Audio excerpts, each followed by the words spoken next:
Hello, everybody, and welcome to Deadline Day live here on the Deck Network. I'm Callum. I'm joined by Sam. Sam, hello. Good evening, everyone. How are we all? Yeah, not too bad. Yeah, it's going to be an interesting live stream. We're here for the next 4 hours. Me and Sam are keeping you covered until about 9:30, and then after that, we'll be with some other people who will keep you covered until the deadline day as well. So looking forward to seeing how this one goes. It's the Deck's first live stream, which we were told about 30 seconds before we went live. So, Sam, no pressure, but we're here to talk about deadline day. We'll get to some of the transfers that have happened today so far in a minute, but let's just get your thoughts on the transfer window as a whole. I think it's not been great. I don't think this transfer window. I feel like that might be a bit of an unpopular opinion, but I don't think it's been great personally. No, I would tend to agree. There's nothing that's ever you've gone other than Kylian Mbappe going from Madrid, which everyone knew about 13 months ago that was happening. We've not had anything that's gone, oh, that's a real shocking signing. You could say the one that probably came out of the most blue was Chiesa to Liverpool, off the top of Yeah. my head, as a big signing. But like Crystal Palace losing certain players and then replacing them with players who, if you play a lot of FC24 and games like that, will know who they've replaced them with and know they're like for like replacements. So, yeah, I wouldn't say anything's been shocking this transfer window so far. It just feels like, I mean, I'm not going to mention names, but I'll because they do quite help us. Sometimes they're quite useful when doing our job as well. But a certain Italian man, I feel like that kind of like just diminishes the excitement of transfers now because everyone knows about them ages before they're going to happen. And I'm not going to turn this into a Fabrizio Romano rant, but yeah, it might just be that, but I feel like it kind of takes all the surprise and the whatever out of transfers. I'm not sure about you. Yeah, it does a little bit. I suppose obviously, like a lot of people, they've got a job to do, so it's a little bit annoying that, like, especially for the bigger transfers in the top leagues, we don't get them surprises anymore. Everything is just announced. In lower leagues, obviously, with our two clubs, we get very few hints of what, unless they're coming on loan from a Premier League club, we don't know that they're coming. And that surprise is still really nice. It'd be quite cool if maybe Sky Sports News put reporters outside the lower league grounds instead of the Premier League ones for a change. Yeah. Because they don't cover anything in the lower leagues, these news channels. It's like they just don't exist, which is slightly annoying, but which is why we're here. Well, yeah, we're here to represent the unrepresented, I suppose. Right. Let's go then. Let's have a look at some of the business that has happened today. Some of the big ones in the Premier League. Oral Mangala has joined Everton on loan from Lyon. Aaron Ramsdale. This is probably the biggest one. I think one of the bigger ones from today. He's joined Southampton for £80 million plus add-on. And Sam Johnson, who'd have thought we'd be talking about Sam Johnson as one of the biggest deadline day signings? That probably says the caliber of the transfer window so far. But Sam Johnson, Crystal Palace to Wolves. What transfers have caught your eyes today? I wouldn't say there's been many that have gone through that I've gone wow at the moment. Usually clubs don't tend to announce these ones until 11 p.m. when everyone's gone to bed. It's a bit like last year. 11 p.m. hits and they'll go, oh, we've done the paperwork, so we're going to announce him now. And you get the occasional one that slips forward to tomorrow morning as well. But I quite like, I'm going to be controversial. I don't rate Aaron Ramsdale that highly. I really don't. No, Okay, unless if interesting. for a club like Southampton, he's perfect. I think if he is constantly peppered in goal, he's fine. But you stick him at a club like Arsenal, where he has very little to do, I don't think that's him at all. Yeah. Well, I think he's a great goalkeeper. I've always had a lot of I don't know. I've kind of been in his corner, I think, with this David Reyes stuff. I think obviously every goalkeeper's got a mistake in him, but I think he's a competent goalkeeper. Let's put it this way: he's better than I could be, and obviously Arsenal in him to give him a what's it called? Give him a transfer there in the first place. Just say yes, Jamie, ex Doncaster Rovers, Sam Johnston, Jamie, who hosts the League One Lowdown with us here on the deck. Jack saying, "Let's go, boys!" Indeed, right. Let's have a look. I mean, we have to start with our two clubs. We'll get to the wider clubs, but Sam, Orient have just made a sign-in. Plenty of other deadline days signings that have gone on so far, but your club have made a sign-in in the last 6 minutes. I think it was announced. Your thoughts on that one? I'm happy with the left back, shall we say, on loan from Oxford United, but that does mean we now have 6 players on loan, and I'm all for using the loan market effectively. But, and this is where I'm going to get a little bit wound up, we now have 2 very good goalkeepers, both on loan. We have a contracted goalkeeper who's okay and a very good backup. Yes, our first goalkeeper, who's on loan from Middlesbrough, has made a couple of mistakes and cost us some points. So I believe we can have a word with Middlesbrough, maybe do a little recall for him and he can go back to St Mirren or something like that. But we've then gone and loaned another goalkeeper from Spurs, Josh Keeley, who was at Barnet last year. And you can only have 5 loanees in your matchday squad. So are we looking at it that we're going to use 2 on goalkeepers and one of the loanees in Perkins? Testing my brain here. Perkins, Donley, Curry now, who's on loan, are going to miss out on the matchday squad. So I would suspect that... But you have to have at least one, don't you? There has to always be at least... I think it's only 5 registered, 5 loan players, isn't there, in a matchday squad? Yes, so 5 in a matchday squad. So one of them's going to have to miss out unless Hemming is going back to Middlesbrough. To me, this loan signing makes 0 sense at all. Because Howes can step in. You can take Hemming out of the spotlight for 2 or 3 games and put Howes in, and then take him out and put Hemming back in. To have 2 goalkeepers capable of being your number one, both on loan, to me makes no sense at all. No sense. It's just a waste of a loan spot. We've had Nathan saying that you think Orient will get one more. Well, do you think you need one more? Yes. Obviously, we're at that period where it's loan signings, or we're going to see very few permanents. I think with one very notable what's it called? One one notable obsession. Not obsession. Different. We'll get one very obvious exception to the rule. There we go. Exception. One very obvious exception, but we'll get to Birmingham in a minute because I think both of us are very, I think jealous is the word, but then also there is a point to our rambles sometimes when we think they're going hard, but we'll have to wait and see. But do you think Orient need one more, and who could that player be? We need We need some experience somewhere. Or every single player I think we've signed, bar one, is like under the age of 22. Hemming, I think, is 23, but has only played in England for Blythe Spartans. Perkins is 21. Curry's 22. I think Jay Yassimi is the only player over the age of 25 that we've signed. There needs to be some experience, preferably on the right-hand side, because we've got 2 injuries, one long-term and one's coming back from a long-term injury. So, and Richie Wellens has gone on and stated he wants an experienced right-winger. He said this morning in his pre-match he wanted 3 in. He's got 2. Annoyingly, one is got another goalkeeper. I quite like the signing of Jack Curry. In my opinion, we needed a left-back. It might be getting Josh Onoma. Problem with that, he hasn't played for a year and his injury record is shocking. That would concern me if we got him, to be honest. Interesting. We'll probably talk more about our own teams in a bit, just in terms of Lincoln. Obviously, they've signed Saxon. Is it Early? I think Saxon Early, yeah. Saxon Early. So a decent signing. You never want your loan players to be cover. I really don't think you want your loan players to be cover. But in terms of that, looks like a decent player. But we'll have to wait and see.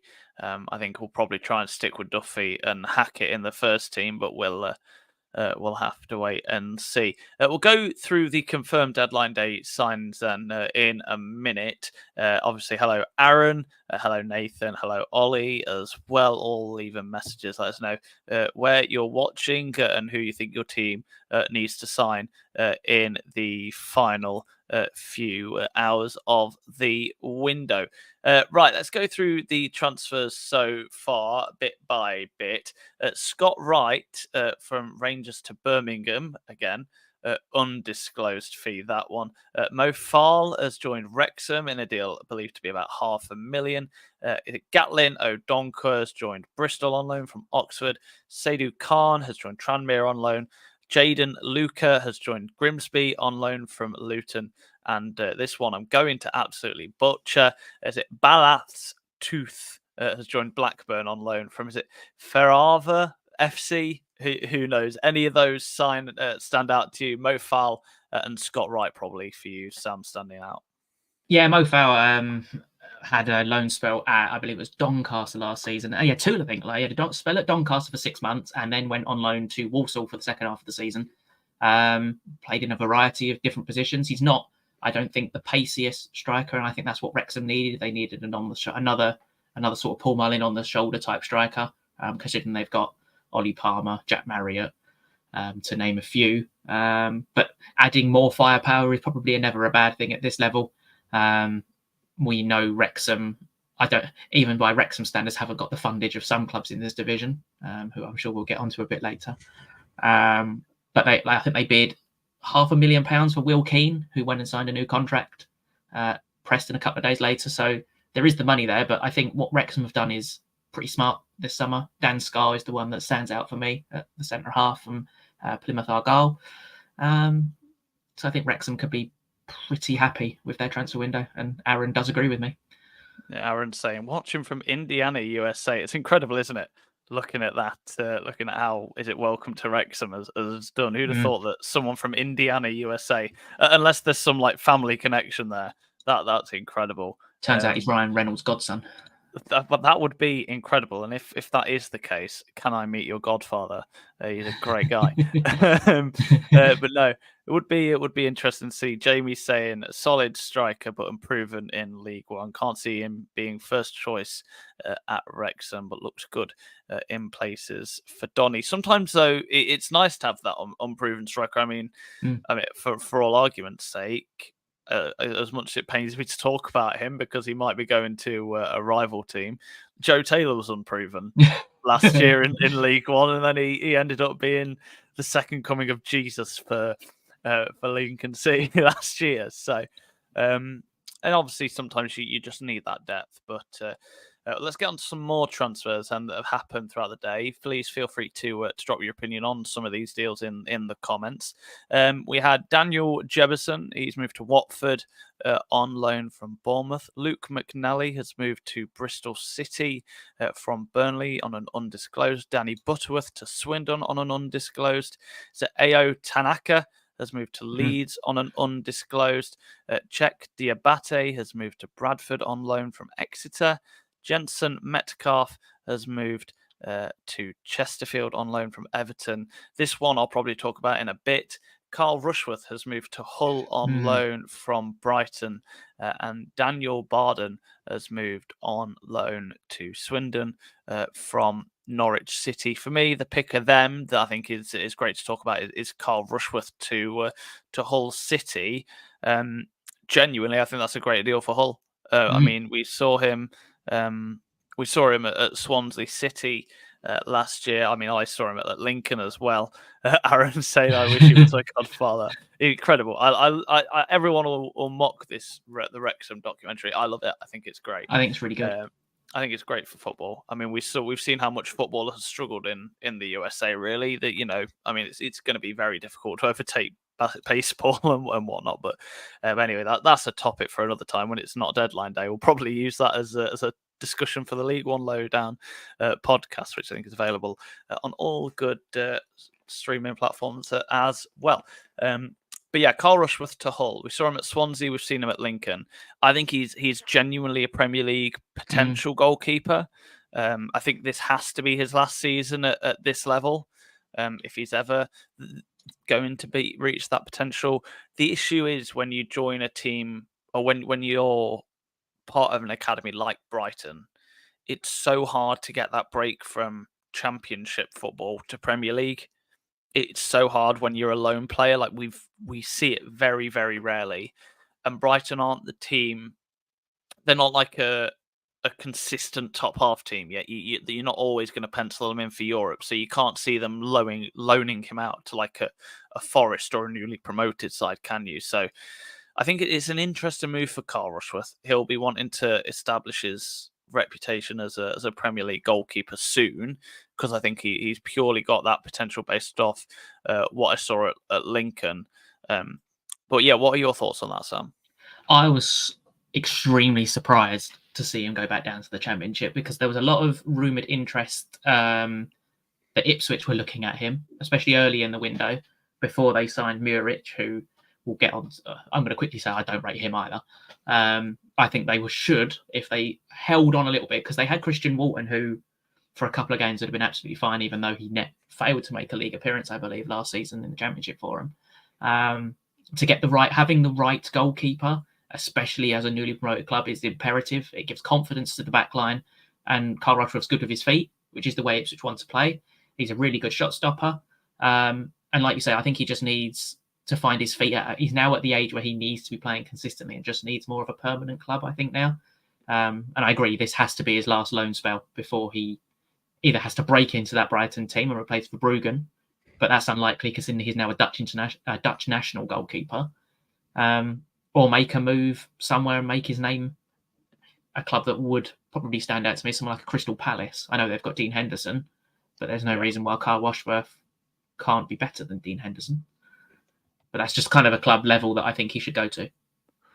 We'll quickly smash through some of these other transfers that have happened before getting to some of the deals that we could see before the end of the deal, bit by bit. Not many in this batch, really, to talk about.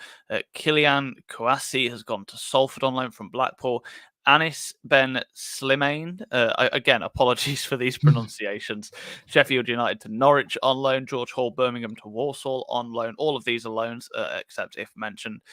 Amario Cozier Dewberry has gone to Blackburn on loan from Brighton. Brandon Cover to Port Vale on loan from Leicester City. Kyle Hudlin to Newport on loan from Huddersfield. Josh Coburn, a big name here, has gone to Millwall on loan from Middlesbrough. Will Swan has joined Crawley for an undisclosed fee from Mansfield. An interesting choice there, one promoted team for another. And then Miles Pert Harris has joined Swansea on loan from Brentford. Any of those stand out to you, Sam? I'm going to pick on the Crawley one because Crawley they had a pretty tricky summer, haven't they, shall we say, for poor old Crawley. But the job, Scott Lindsay and his recruitment staff, again, they seem to have found players which people wouldn't necessarily think are that level. I'm going to use Josh Flint as an example. I'd never heard of him, ever. And you go through his stats, you just need to look at his transfer market value, which was excessively high. And then their starts of the season where they won 2 games to quickly gel a team together.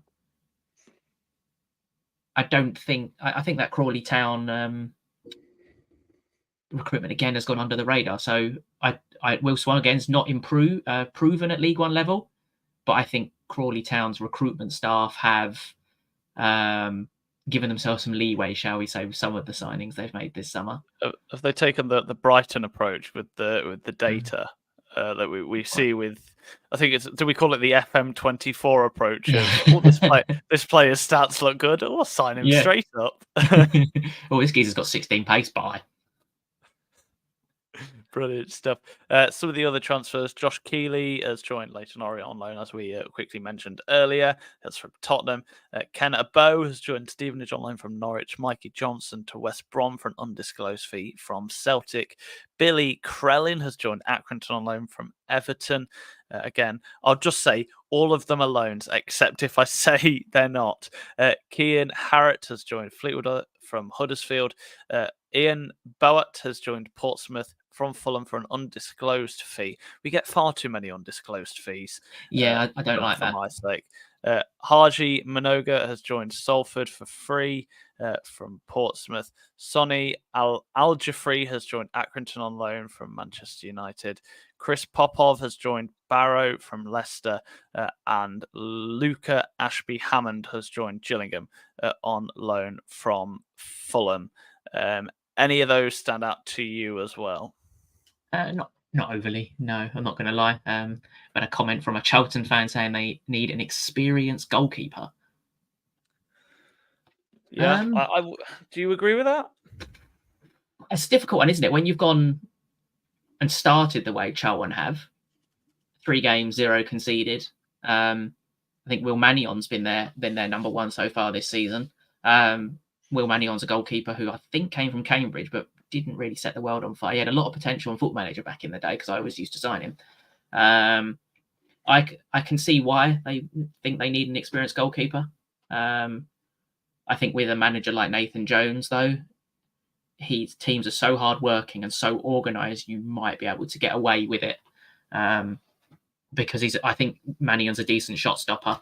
I think his communication and command of his area needs a bit of work, but I think his shot stopping ability is fine for a team that is well organised and doesn't seem to makes very few mistakes in a Charlton team. I know they've got Miles Leyburn back now from injury. I still personally think Charlton needed another striker to go along with Godden, Ahadmey and Leyburn, to be honest. Brilliant stuff. Right, let's get through some more. Again, all loans unless said otherwise. Jeremy Sarmiento has joined Burnley on loan from Brighton. Ben Thompson, Bromley. Josh Thomas, Bromley from Stevenage and Swansea, respectively. Casey Palmer, big one. Coventry to Hull for an undisclosed fee. Josh Bowler has joined Preston on loan from Nottingham Forest. Harrison Biggins has joined Carlisle on loan from Shrewsbury. We'll talk about that in a minute. Kane Thompson Summers has joined MK Dons from Halifax for an undisclosed fee. Jasper Moon has joined Harrogate from Burton on loan. Alex Gilead has joined Shrewsbury for free from Bradford. And as we mentioned earlier, Saxon Early Lincoln from Plymouth on loan. Any of them stand out for you? We'll go to Harrison Biggins. I don't. What a signing by Shrewsbury Town it was. They pick him up from Doncaster on a 2-year contract and realise after 3 games he's not good enough. And it's like, we've just signed a load of replacements basically to replace you, and now he's gone out on loan back to League Two. I mean, that is some excellent work by the director of football at Shrewsbury Town Football Club. He should give himself a pat on the back. Excellent work. I don't want to say they're looking like they're going down, but they've not had a great start to the year. And when your transfer dealings are already looking like that, it doesn't look great, does it, personally? The only signing that I think that Shrewsbury Town have made that I quite like is Taylor Perry. An all-round midfielder. I quite like that one.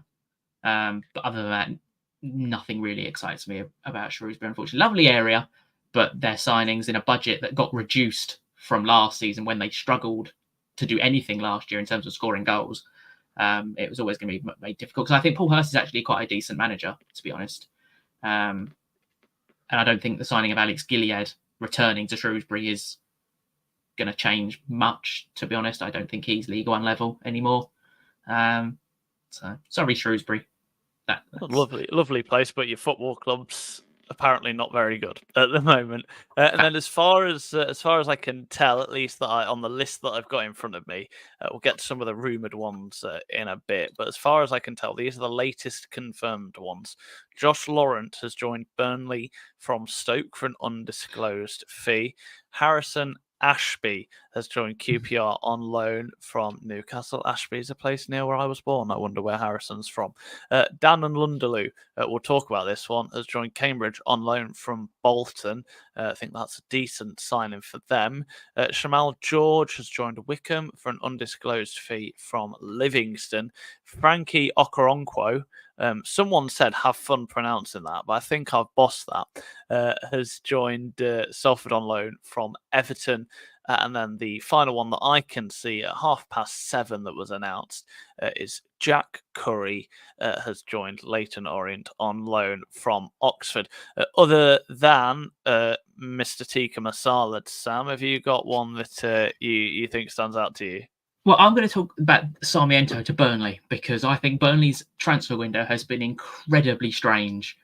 Started the season with people like Erdebert all still there. Trafford was still there, and you think, bloody hell, that squad's going to tear apart the Championship. And we're talking 2 weeks later, and 3/4 of them are all gone. And then they put a team out in the Carabao Cup with a bench, and you look at it and it's like, oh, that looks a bit weak. And instead they've obviously signed Josh Laurent, who has been around the Championship for a number of years. Is he a promotion-winning midfielder? Probably not. He's probably there for a bit of squad depth. Sarmiento, I quite rate Sarmiento. He's had numerous lame spells away now from Brighton. So he is another one, a bit like Rushworth, needs to find a permanent home somewhere to get consistent football. Because I think technically he's a really gifted footballer. But he just needs consistent game time. I suspect Burnley's business isn't going to be done yet. I still expect James Trafford to leave at some point. Chris clearly agrees with you there, yeah. Yeah, they've lost Zarauri this week as well. So they've just lost all their flair players. Koleosho was rumoured to be leaving. I haven't seen anything on that in the past couple of days, though. So Koleosho is a player who gets you off your seat. I can't think of many players nowadays that get you off their seat because they're like Jack Grealish used to be like that. He gets the ball and he runs at defenders and gets you off your seat, gets you excited. But he's turned into a not a boring player, but a bit not machined, but machine's the word I'm going to use. In terms of he's not as direct. Where Koleosho gets the ball and his first thought is to run at the fullback, and then players get you off your seat. And I don't think there's enough players like that nowadays. No. Right. Let's have a look at some of the ones rumoured at the minute. The big one, I think, is Brentford looking to sell Ivan Toney to Saudi Arabia. One, that would probably be the end of his England career, you'd imagine. And two, it feels like, I don't know. I think I've seen somewhere say that it's a disappointment. It's a disappointing transfer. I tend to agree. Yeah. I'm surprised Ivan Toney hasn't gone to a club like Arsenal or Manchester United. Yeah. Arsenal I know Havertz's record is actually quite good. I think in 14 games he's got 9 goals as a striker, which is unbelievably good. But he's a proven goal scorer. If you stuck him in that Arsenal team, I'm adamant he'd get you 25 goals this season. And in a game which is 0-0, I personally don't rate Gabriel Jesus that highly. I really don't. I don't see what he brings. He's always injured as well, and availability is super, super key in a squad that, to be honest, Arsenal squad isn't that big. It's not the biggest squad. So I think Ivan Toney been perfect for Arsenal. And Manchester United, obviously, Højlund is still growing as a player and injured. He's also injured. Xerxes is not a natural number 9. I class him as a second striker, false 9 type. So he kind of plays where Bruno sort of plays. And if you stick Toney in that United team, he'd again probably score you 20 goals. And United haven't had a striker like that off the top of my head since someone like a Van Persie. They've had so many strikers since. I could be wrong. Martial obviously was meant to be that man, but his legs kept falling off. And they just go through players like there's no tomorrow, Man United. So I think Ivan Toney for 40 million for Ivan Toney? I think that's a steal, to be honest. It's a shame he's going to Saudi. It is a shame because that, like you say, his England career is now over. And he's going to be kind of put out all the spotlight now as well, isn't he? I suppose. Maybe he'll be allowed to bet freely in Saudi. I don't know what the rules are over there. It sounds like we've got plenty of people watching across all platforms. Let us know in the comments who you think the signing is for your club. The signing of the summer is for your club, and maybe just the signing of the summer in general. Chris saying the fact that he called Toney to Saudi Arabia months ago. He doesn't rate Jesus, but doesn't think Toney fits our system. The smallest squad at 22. That's quite that's quite dangerous, isn't it? If your squad size is 22, especially in the Premier League, that sounds like it's very. If that is, I mean, I'm not sure off the top of my head, but that sounds very, very small for a. I think for a club, Arsenal right? are quite lucky. I think Arsenal's quite lucky that their injury record over recent years is quite good. Other than Jesus, I can't think of a player that has been out for a long, like over a couple of months, off the top of my head. Because their midfielders, Rice's availability is second to none. Jorginho comes in occasionally. Saliba and Gabriel play near enough every week, and then they added Calafiori to that. Raya's availability is always available. Ben White's always available. The only position they've really struggled is left back, but then Timber's now come back from injury.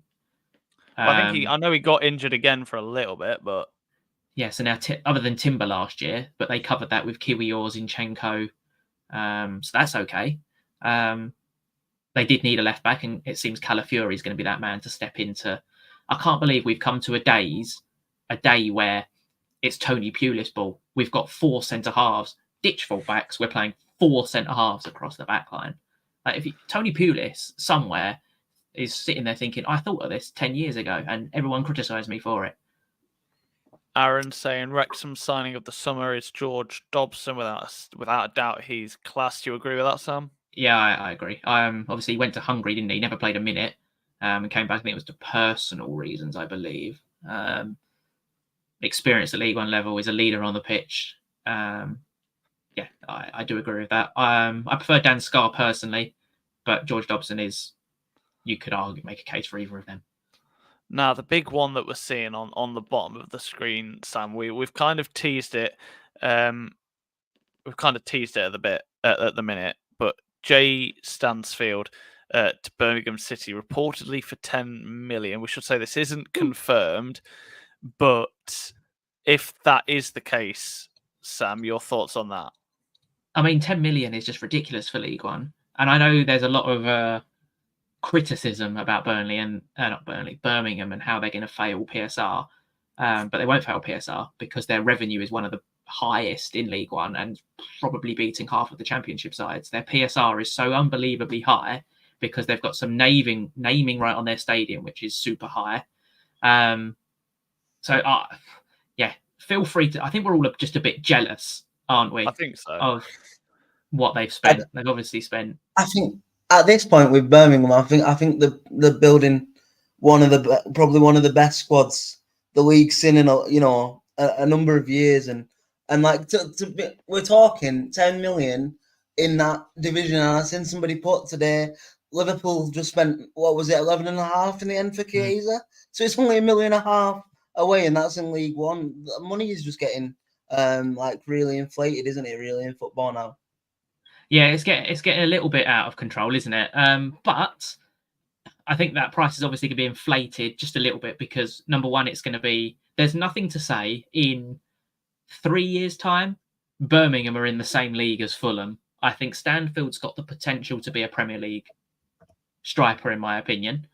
Yeah. And I suppose if you think about who Birmingham have sold this summer, they've sold Jordan James, they've sold Miyoshi, they've sold Dembele, they lost Hogan and someone else who was on a lot of wages so they have their wage bill, to be honest, is probably the same as it was last year, but they've just got more cash available because they've sold people like Jordan James. So I think the criticism for Birmingham spending money is a little bit out of jealousy, but spending 10 million in League One is unheard of. Even when you had clubs like Ipswich and when Leeds are in this level, they never ever spent that kind of money. But yeah, just to cut across, you've probably seen it on the bottom now. The first bit of big breaking news probably this evening is that Scott McTominay has finally made his move to Napoli. Now, this one to me is a bit of a surprise because I don't think Scott McTominay is the most blessed footballer, if I'm being honest.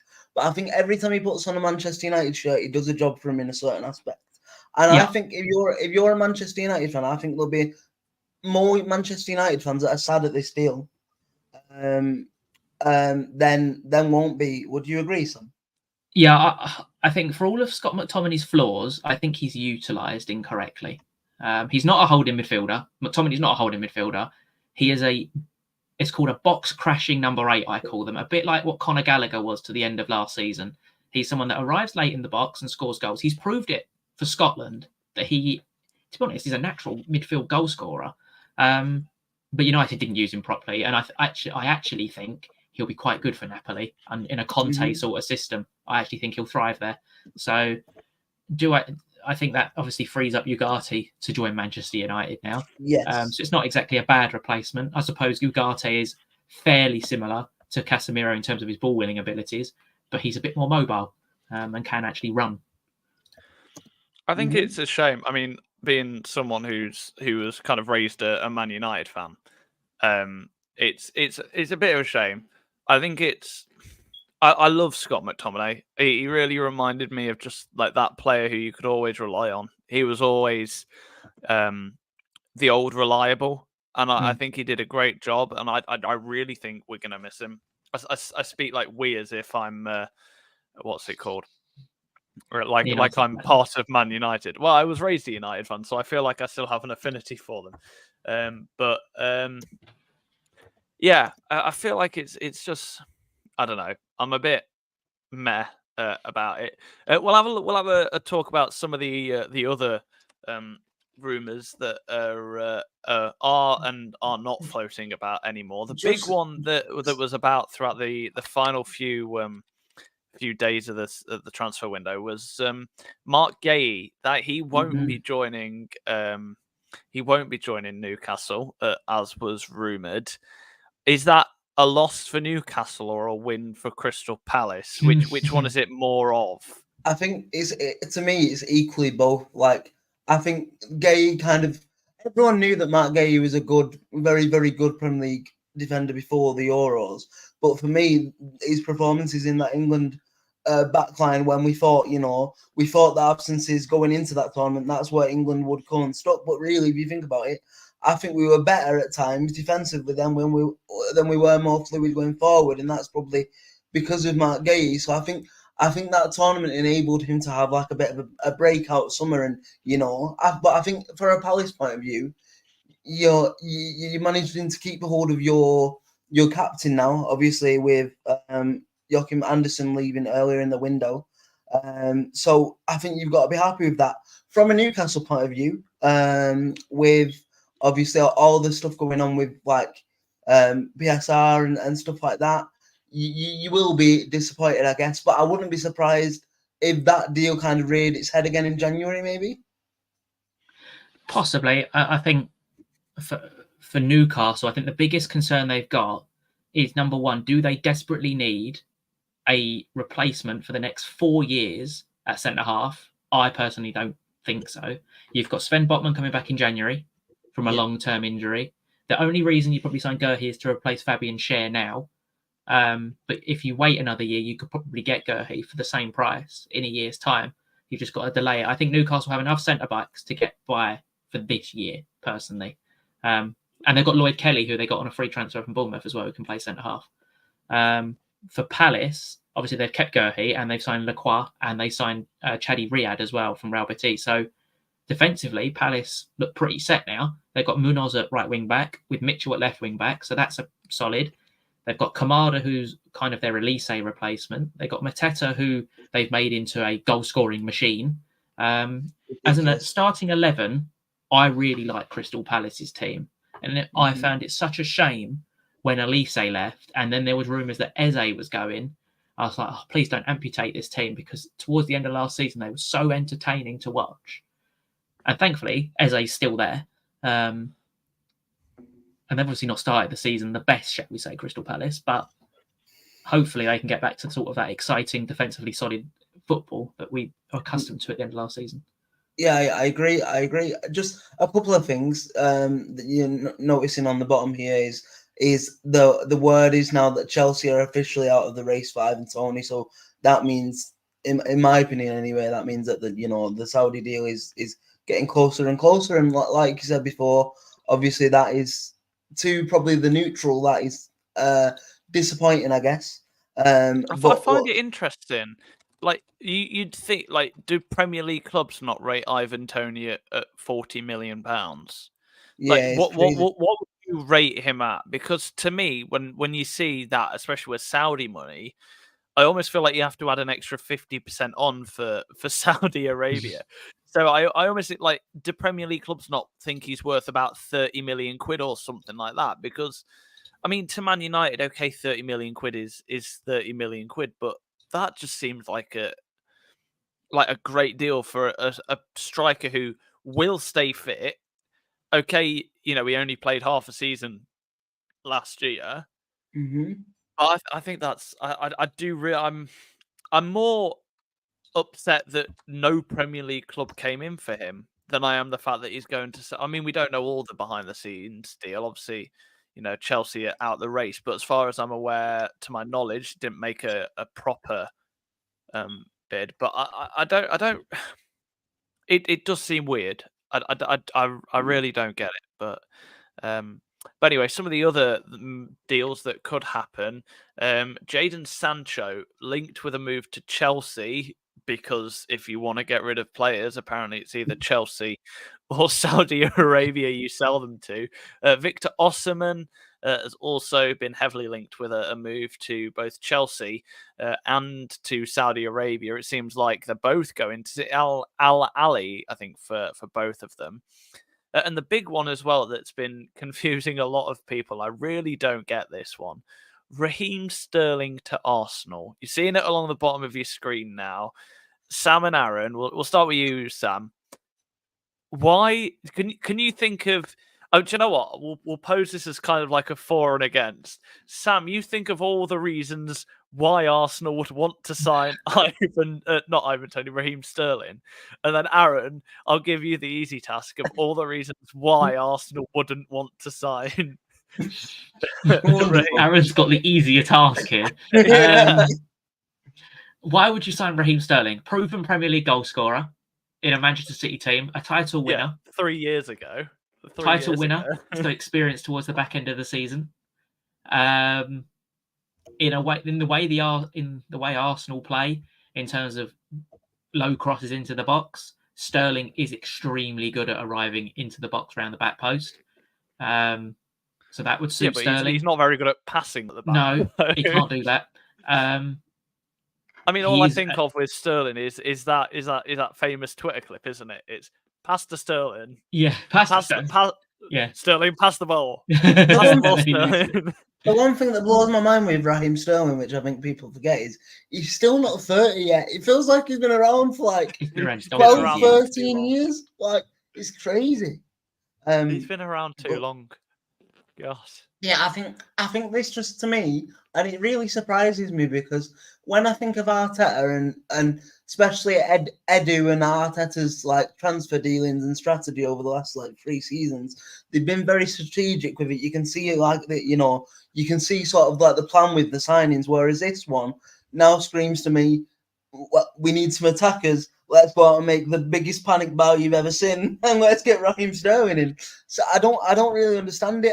The thing is, I don't really know where he comes in, because you've got Martinelli, you've got Saka, you've got Leandro Trossard, who is a superb option off the bench. How many times does Trossard come in and score goals for Arsenal off the bench? So where does he fit in? I mean, there's rumoured talks that Reece Nelson could be on his way out of Arsenal tonight at some point, with a little bit of interest here and there. So maybe there's a slight little gap opening up there, but I don't understand it. I just think it's a panic buy. Just some transfer news in the Championship that has come in. Austin Trusty, I think do you pronounce it as Austin or Auston? Who knows? Trusty has joined Celtic on a 5-year deal from Sheffield United. It says loan on the bottom of your screen. I'm reading off the club website here. It says a 5-year deal of the American international defender. So some transfer news there in the Championship. Thank you to the 2,000 people or so listening, I believe. Let us know your comments and again, your signings of the summer, what you think your club needs to do. Less than 3 hours to go, so still plenty to come. Go on, Aaron. Shall we drop it back to League One just for a second and talk about probably one of the bigger comfort zone? My comfort zone, yeah. one of the bigger rumoured deals in this division to be completed tonight in Davies Killer-Dunn, leaving Mansfield and going to Barnsley. Now, this, for me, obviously, he's always got a place in my heart because for those that don't know, I'm an Oldham Athletic fan, and he came to us 3 seasons ago and lit the place alight, and then got his deal from Mansfield off the back of that. But he's been at Mansfield and he's been literally the creator and the provider really during his time at Mansfield. So I think this is a major loss for the Stags. But for Barnsley, it's your perfect player really. I think he can do everything, and I'm really happy for him on a personal level. But I just wondered what you boys thought of that, especially selling to a team in the same division. It's a bit strange, isn't it? Really. I think there'll be 2 teams competing for completely different things this season. Yeah. Mansfield But will I probably think be fighting for it's survival. more of a loss for Mansfield, I think, than a gain for Barnsley. Wouldn't you say, Sam? That's a good question. I think they're both extreme. For Mansfield, they're getting quite a large sum of money, but they're losing their best player. All their creativity, goals. For Barnsley, they did need someone who offered that. They've got, Cosgrove and Waters as their 2 strikers. I don't believe they've signed anyone today. They've been rumoured with absolutely everyone. They were rumoured with Mo Fowl, they're rumoured with Niall Ennis, and they were rumoured with some Swedish fella, and I haven't seen any of them come off yet. So I think it's a lot of money, 750 grand. I know Barnsley haven't invested a lot of the 14 million they've got in recent years from sales. But Killer-Dunn is a player I've admired for a couple of years now, and I've always wanted us to put our hand in our pocket and pay for it. But obviously 750 grand is something we're never going to be able to afford. So it's an excellent signing for Barnsley. I think that could be a sort of sign. That, to me, that is the signing that gets you into the top 6 with a player like him. I rate him so highly. He's never had, I don't think, a chance at a club where he can prove his talent at League One. That's no disrespect to Mansfield, but Mansfield are unlikely to have a lot of possession in League One. They're probably expected to do a lot more defending, where if he can go to a team like Barnsley, who dominate a lot more of the ball, you'll see his qualities shine through. So I really like it. It'll be my personal favourite non-Orient signing of the summer. So Jack's saying he doesn't see where Sterling improves Arsenal, and that Trusty is an unbelievable sale for Sheffield United. Bloke was awful last year. It's always good when you can get someone off your back. I've just seen on. Go on then. I've just seen on Twitter that the king of League One Twitter, Darren McAntony himself, I think he's playing with the Peterborough fans a little bit because somebody tweeted him and said, "Can I go to sleep now?" And he's put maybe take a nap. So a nap, not asleep. Does that indicate that they've got more moves coming in? Yeah, I believe, and I saw earlier, it's Katongo who was on loan there last season. Right. Okay. So that could potentially be the deal they're going to get over the line. I think the thing is with Peterborough, regardless of who they buy, they're always going to turn out to be a good player. I can't remember the last failed big signing that Peterborough had. Critchlow Noble is one that springs to mind last year. Tashmanga maybe a little bit. Tishmanga you could say, but he wasn't. Tishmanga wasn't kind of the age profile that Peterborough tend to go for. I thought he was a bit of an out there signing. There has been some transfer news in the Premier League, just as we are discussing this. 1 minute ago, Frank Onyeka has left Brentford to go on loan to Augsburg for the season, which is a surprising one, because I thought he would break into the Brentford team consistently. I didn't think he was that bad. So I suspect someone's coming in at Brentford for that to happen. We should also say there is football going on right now. Luton Town are at home to Queen's Park Rangers. This leaves me nicely onto the thing that I'm very happy to talk about. I didn't think I would be, but given who's on the bench for a certain Luton Town, I'm quite happy to talk about it right now. I know where this is going. Luton Town are currently 0-0 against Queen's Park Rangers. And I don't care about who's playing for either. No, they're not. Because on the bench, is a certain Mr. Joseph Taylor.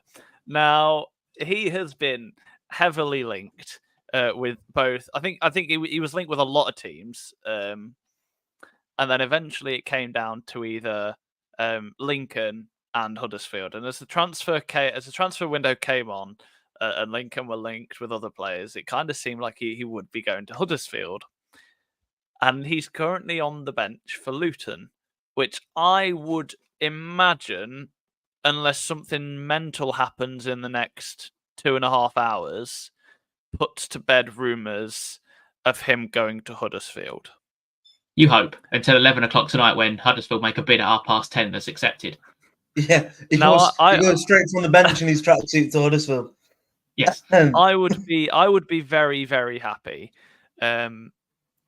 if he. Well, I don't want to say I'd be very happy to see him stay at Luton, because if I'm honest, I'd rather he be at Lincoln. But the saga of Joe Taylor just seems to have, I don't want to say died out like a damp squid. A damp squib, is that the phrase? I Like think a bit it is. of a damp squib. But he doesn't seem to have signed for any player, so no player has the cheat code of Joe Taylor this season. Sam, it's kind of the disappointing saga of transfers. Yeah, just as you said, it was 0-0. Luton have taken the lead. Luton for an own scored. goal. Literally, as you said that, 2 seconds Oh, later, great. a tweet come up. Oh, saying brilliant! they Thank you. Yes, it's the signing that we all expected to happen, isn't it? This summer, we expected Joe Taylor to go to Lincoln City, or he was going to Huddersfield.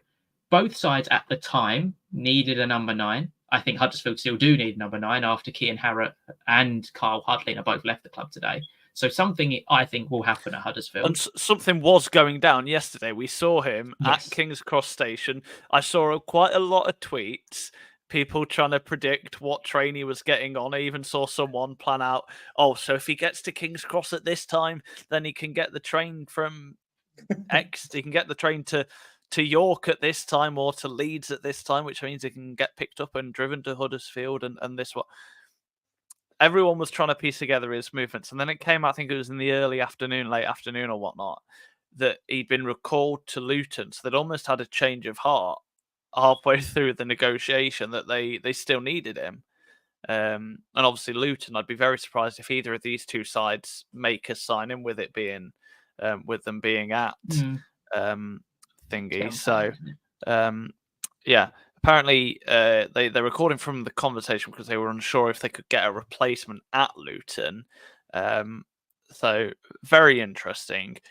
It does seem like it's a bit of a shame that he's not going to be playing what looks like regular football, but we'll have to wait and see.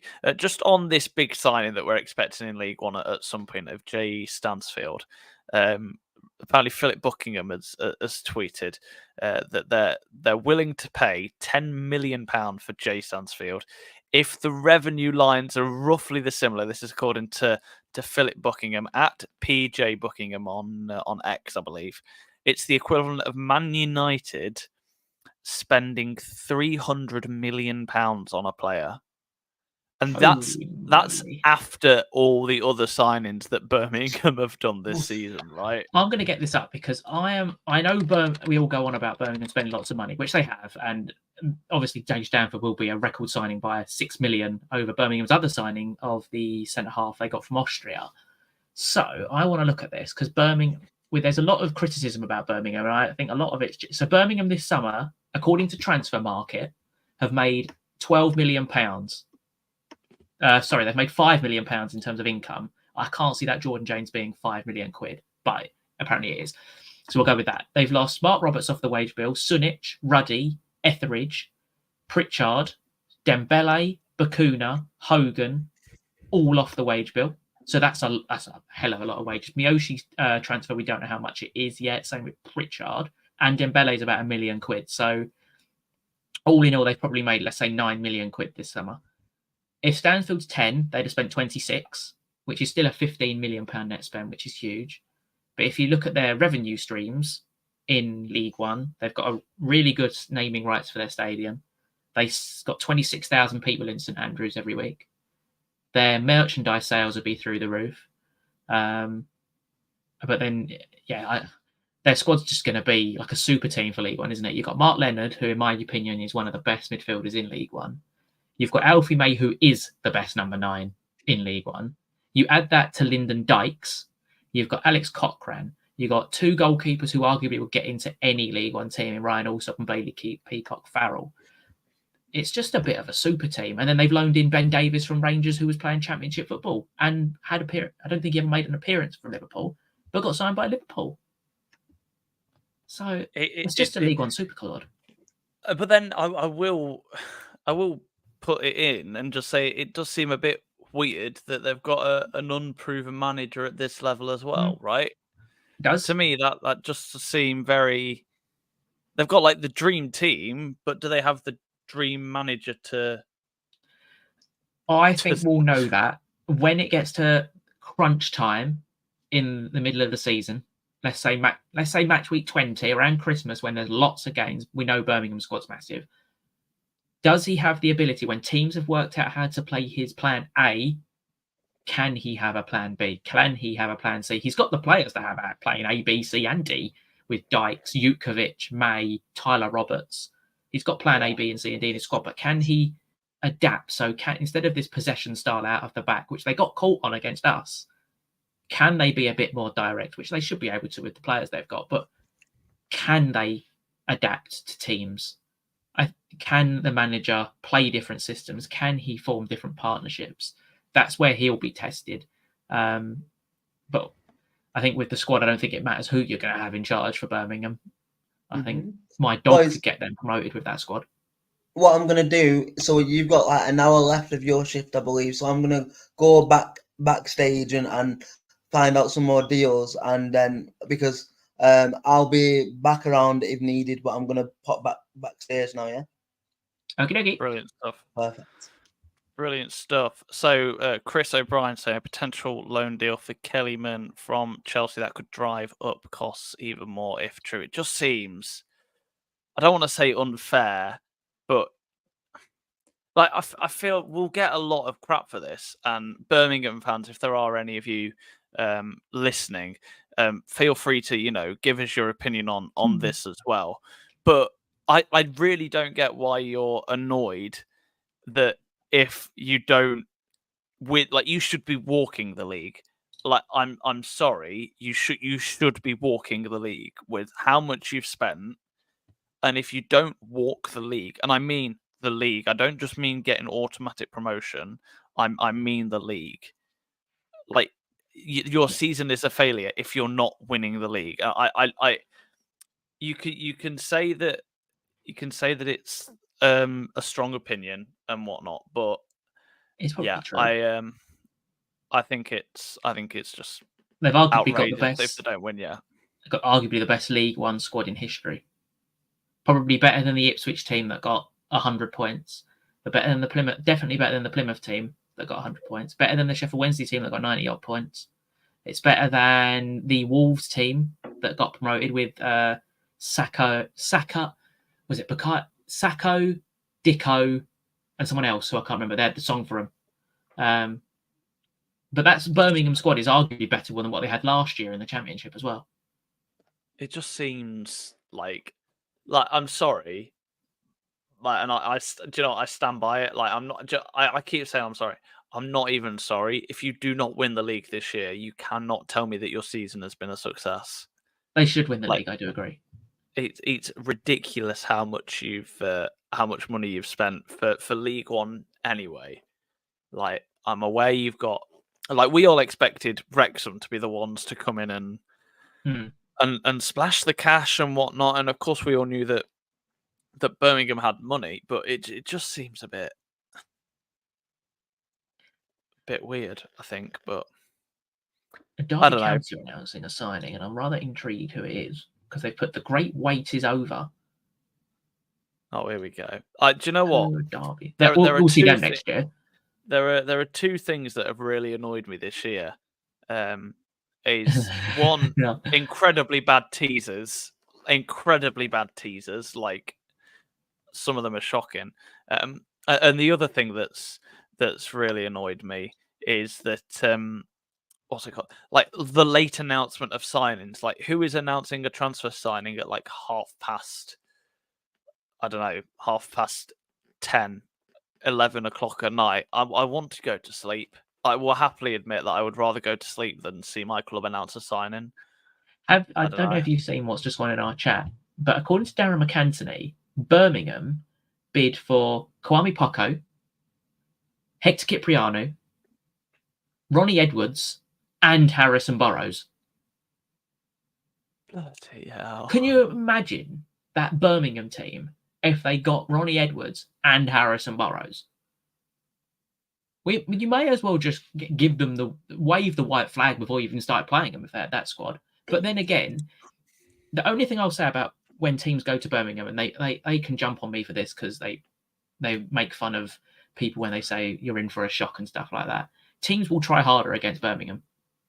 Yeah. We should have got a point against Birmingham. And I'm adamant of that. And I said this on our podcast last week. I am adamant we should have got a point. And if we had a goalkeeper that could pass the bloody ball out from the back, we would have got a point. We should have got a point. So while they're still gelling, they're vulnerable. Yeah, 100%. It's a bit like Burton that we've been talking about. Should say it's half past the hour, which means we're probably about to get a few flurries of transfers, as tends to be the case. Grimsby Town have just announced the return of Justin Abikwu. I think that's how you pronounce it, on loan from Coventry until the end of the season. He was there for 4 months on loan last year, 10 starts and scoring 3 times. So that seems like a good deal for them. Todd Cantwell's gone to Blackburn Rovers. That's which was a deal we decent expected signing, to happen. isn't it? Yeah. He's just got to sort Decent his deal, attitude I think out because he's technically a very good footballer. Mason Holgate is signed for Sheffield Wednesday. Now, Mason Holgate's a footballer who's not a footballer. He's a criminal. I have never seen a man so uncomfortable on the ball in my life. Is he stealing a living? Oh, yeah, he is. I don't even want an answer. I don't really rate Mason Holgate. He's he loves a tackle, which I really like, but his tackles are all mistimed, and it's usually him kneeing someone in the end. So, yeah, I don't rate Mason Holgate. He might be good for Sheffield Wednesday. Danny Rowe is an excellent manager, but I don't rate Mason Holgate. Nat Phillips has joined Derby on loan. That was the deal that you were waiting to hear from. That's a great. I mean, he's got Premier League experience, hasn't he? He's played in the Prem on and off, I think, but he's played 29 times for the first team I've just seen, and it's Derby's 10th signing of the season. You mentioned briefly that you were quite worried that we'd see them next year in League One. Yeah. Has that changed your mind with Nat Phillips? No, there's so much negative. If you go through Derby, I still follow a lot of Derby accounts from last year, and there's a lot of negativity, shall we say, around the way they play and the results they're getting aren't exactly pulling up trees, which is expected. They're out of the relegation zone. They're out of the relegation zone at this point. Paul Warne is not a manager that is renowned for keeping clubs in League One, the Championship. He's renowned for getting clubs out of League One and not keeping them in the Championship. So yeah, we'll wait and see with that one. Derby desperately needed a centre back. They desperately need a goalkeeper as well. So I suspect that is not the last bit of business we'll see Derby doing. We've got a Manchester United fan in there. 18-year-old me is very happy. Sam, you're a Leyton Orient fan, as you can see in the scarf in the background. I'm a Lincoln fan as well. But Manchester United, we'll quickly mention their transfer business. A few young players in. I feel like it's been quite a quiet transfer window, but a few players in there that I'm very happy to have in. I think if I was a Man United fan, which I am, in spirit as well, thanks to the family. Yes, I'm not from Manchester. Yes, my family supported them. Don't bully me. Sam, your breaking news. Go on. Breaking news from Fabrizio Romano. Raheem Sterling and Arsenal have agreed terms on a move, and negotiations between the clubs are still ongoing. Do you know what we were talking this? We'll get back to Manchester United in a minute, but I'm really not sure. I don't get this. Like, unless he knows he's going to be a substitute player, because obviously he's still got pace, I suppose. But unless he knows he's going to be a substitute player, I mean, that's better than he'll be at Chelsea, I suppose. And playing with the youth team, I've got another weird signing for you. Billy Gilmore is going Napoli. So he's joining Is his that Scottish confirmed? I teammate. know because that Yeah, was very Humberano's much. Here We Oh, Go by Fabrizio. has he ruined my day again? We'll get on. I will have a talk about him because I really he just spoils it. Let me enjoy it. So they're going to have the yeah. Scottish contingent in midfield. Cads should score a few for the Imps this year. Let's hope so. We talked about Joe Taylor earlier. I think as a Lincoln fan, I would have taken Taylor over Cadamartri, but a lot of Lincoln City fans seem happy with Cadamartri, so we'll have to think. Sam, I'll let you do some research on this one from West Brom. Let's But have a first look. on Billy Gilmore, just whilst you're having a look at who West Brom, you remind yourself. I think it's an interesting one. Obviously, they wanted injury cover for Matt O'Reilly, but it looks like he's still going to go anyway. Obviously, Matt O'Reilly signed for Brighton and then got injured pretty much straight away, which is not great. But I mean, if you're Billy Gilmore, I'm not going to lie, having a club like Napoli interested in you is great. You upgrade from Brighton and whatnot to play for a Champions League club in the land of great pizza and ice cream. I'm signing that deal straight away. So do you know what? I don't blame Billy Gilmore for wanting to move. Nor do I. 13 million euros is actually quite cheap as well. I suppose that offsets a lot of the spending that Brighton have done this summer. And we'll get on to Go on then, your Brighton thoughts on West Brom. We'll start with the outs at West Brom. Thomas Asante left for Coventry and they replaced him. Josh Madger come back to fitness and they bought a direct replacement in Devante Cole. I don't rate Devante Cole at all. Joe Wildsmith was Golden Glove winner in League One last year. That's a good signing as a backup goalkeeper. Paddy McNair on loan. That's solid. Dobbin on loan from Villa. Needs a loan spell to prove himself, so that's decent. I don't know anything about some of these players. For Brotta and Hegem, one from Juventus and one from a Swedish club that I'm not even going to try and pronounce. Go on, no, do it for the live stream. Broma Patricana. There you go. Good try. Callum Stiles is a good signing from Barnsley, and Mikey Johnson, $3.5 million, their most expensive signing. I really like that signing from Celtic. They let go, obviously, Thomas Asante. Yakushlu, I really like Yakushlu, but I think his wages were a bit excessive, weren't they, for the championship level? So he's gone back to Turkey. Connor Townsend at 31 to get 600 grand for him. Yeah, gets him off the wage bill. Then losing Kipre, Chalobah. Didn't really set the world alight, did he? Matt Phillips, probably still on a Premier League wage. Adam Reach, only known for his worldies in 1 year. I think when he's at Sheffield Wednesday, has left the club as well. Eric Peters' contract. Martin Kelly was still there. Bloody hell. And names from the past. Eric Peters, bloody hell. They've got rid of... Basically, they've lowered the average age of the squad, which was highly needed, shall we say. Yeah. I mean, it depends what you think a good season for West Brom is. I think a lot of these rebuilding years can quickly become wanting to be promoted years. So, obviously, currently fourth after 3 games, a win, a draw, and another win. 5 goals scored, 2 against.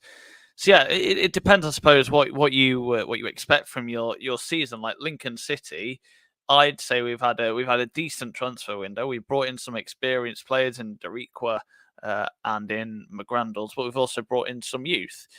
Now, do I expect Lincoln to get promoted this season? Probably not. Do I want us to battle for the playoffs?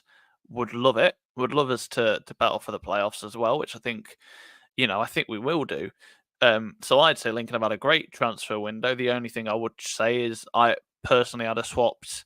I mean, I feel like it's quite harsh to judge because I've not seen him play. I would have put in Taylor for Cadamartri, but that's just me knowing what Taylor is and not knowing what Cadamartri can do. So that's just my opinion. So yeah, if you think West Brom needed to just lower the average age of the squad, and you've achieved that. If you think you needed that star quality to get into the Premier League for next season, it looks like you might be on track to do that, but whether your transfer business has done that, we'll have to see. West Brom have an extremely good manager as well in Corberan. Extremely good. One, if not the best in the Championship in Corberan. So that kind of makes up for not having a squad that's 11 out of 11 best in the quality across the pitch, shall we say. I should say nearly 2,500 viewers right now, which is great for the Deck's first ever live. If you're liking what you're listening to, then make sure you head over to Spotify or whatever streaming service you use for your podcasts. Search all of the podcasts that we do here. Me and Sam are always on the League One Lowdown. We've got as well fourth tier feeder as well, or something like that. Anyway, but all of them, search them. You can see obviously on our Twitter as well. Links are on there as well. Subscribe, get that notification, and listen. We always do preview and review podcasts, at least personally speaking, for League One Lowdown, and then occasionally the odd live stream as well. So more to come from the Deck. But we'll go to the Premier League. Sam, you saw a few moments ago the Man United signings. I saw we had a Man United fan in the comments a few moments ago. What do you make of that? I particularly like the signing of Mazraoui. I think that's quite decent. Xerxes looks pretty decent, but De Ligt for me, for how much we paid for him, I genuinely think if he obviously, the big caveat, and I feel like Man United always tend to sign, like you see on FM, injury prone. Yeah. There's always a plaster next to a Man United signing, it feels like. It feels like we sign glass sculptures of the players that they are. But what are your thoughts on Man United's deals so far? It's been an unvery United transfer window to what we've been accustomed to with the new Ineos people. I don't think they've actually made a bad signing. They picked up Obi from Arsenal, who's got an incredible record at youth team. There seems to have been a twit. Ineos have obviously gone in and ripped up the play, but they've put a man in charge who knows what he's doing in Dan Ashworth. Yeah. Lenny Yoro is 18 years old. Yes, they spent a hell of a lot of money on him, but you're paying for, basically you're buying a player for probably 2 or 3 years' time. Matthias de Ligt, we know he was a world-class defender when he was at Ajax. Lost his way a little bit and still can be. Xerxes got potential, was exceptional for a Bologna last year who got into the Champions League. Sekou Kone, I'm not going to pretend that I know who that is. So he's one for the future. I think he's only 18, isn't he? But he's one that always, he feels like one that always shows up on FM Wonderkid lists. So Mazraoui can cover both left and right back, considering Luke Shaw's only got one working leg. And Ugarte, it's still to be done. Yeah, still to be done, but a more mobile version of Casemiro. So exactly what United need.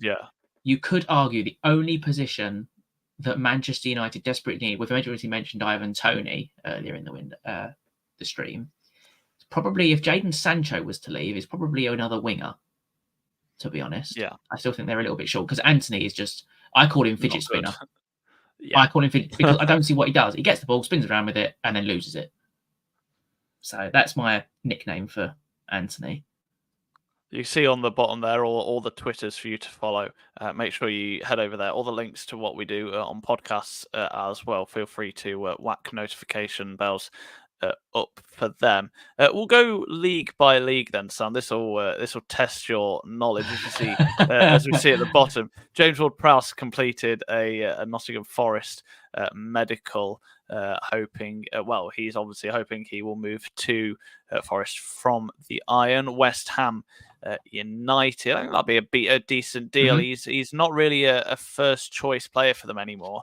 What I will say is if you do put, not that we condone or encourage betting here at the Deck, but if you do have Nottingham Forest on your accumulator each week, I'd probably put in a set piece bet for them once or twice a season. Can't defend set pieces, that's for sure. They can't defend them, but at least they might score a few this year. But league by league, we'll start with the Premier League. Which team do you think has had the best window summer, the best window? Ooh. That's a very good question. I'd give you 3. I'll give you my top 3. I think in no particular order because it makes my life easier. Ipswich. I think I've seen a lot of people doubt them, but I genuinely think, and there's rumours that is it Brower or Broja. Yeah. I don't rate Broja, but depends how British you want to be. But he was great. Was it Southampton that 1 year? I think he's great. I think he could genuinely be a decent signing for them. Second, Brighton. Yeah, they always do good recruitment. I really like the signing of Minter, who they seem to get because Newcastle didn't want to fail PSR, and he looks really good. Ferdy, the Turkish left back, we watched him at the Euros, exceptional going forward. Matt O'Reilly, we know his quality from Celtic. Jorginho Rutter was probably the second most standout player in the Championship after Sisrentico Somerville. And then after Ipswich and Brighton, I've gone for West Ham. Yeah, I don't highly rate the manager they've put in place. Didn't do an amazing job at Wolves, but the signings West Ham have made, they've overspent on Max Kilman, but you pay the English tax, I think, on somebody like that.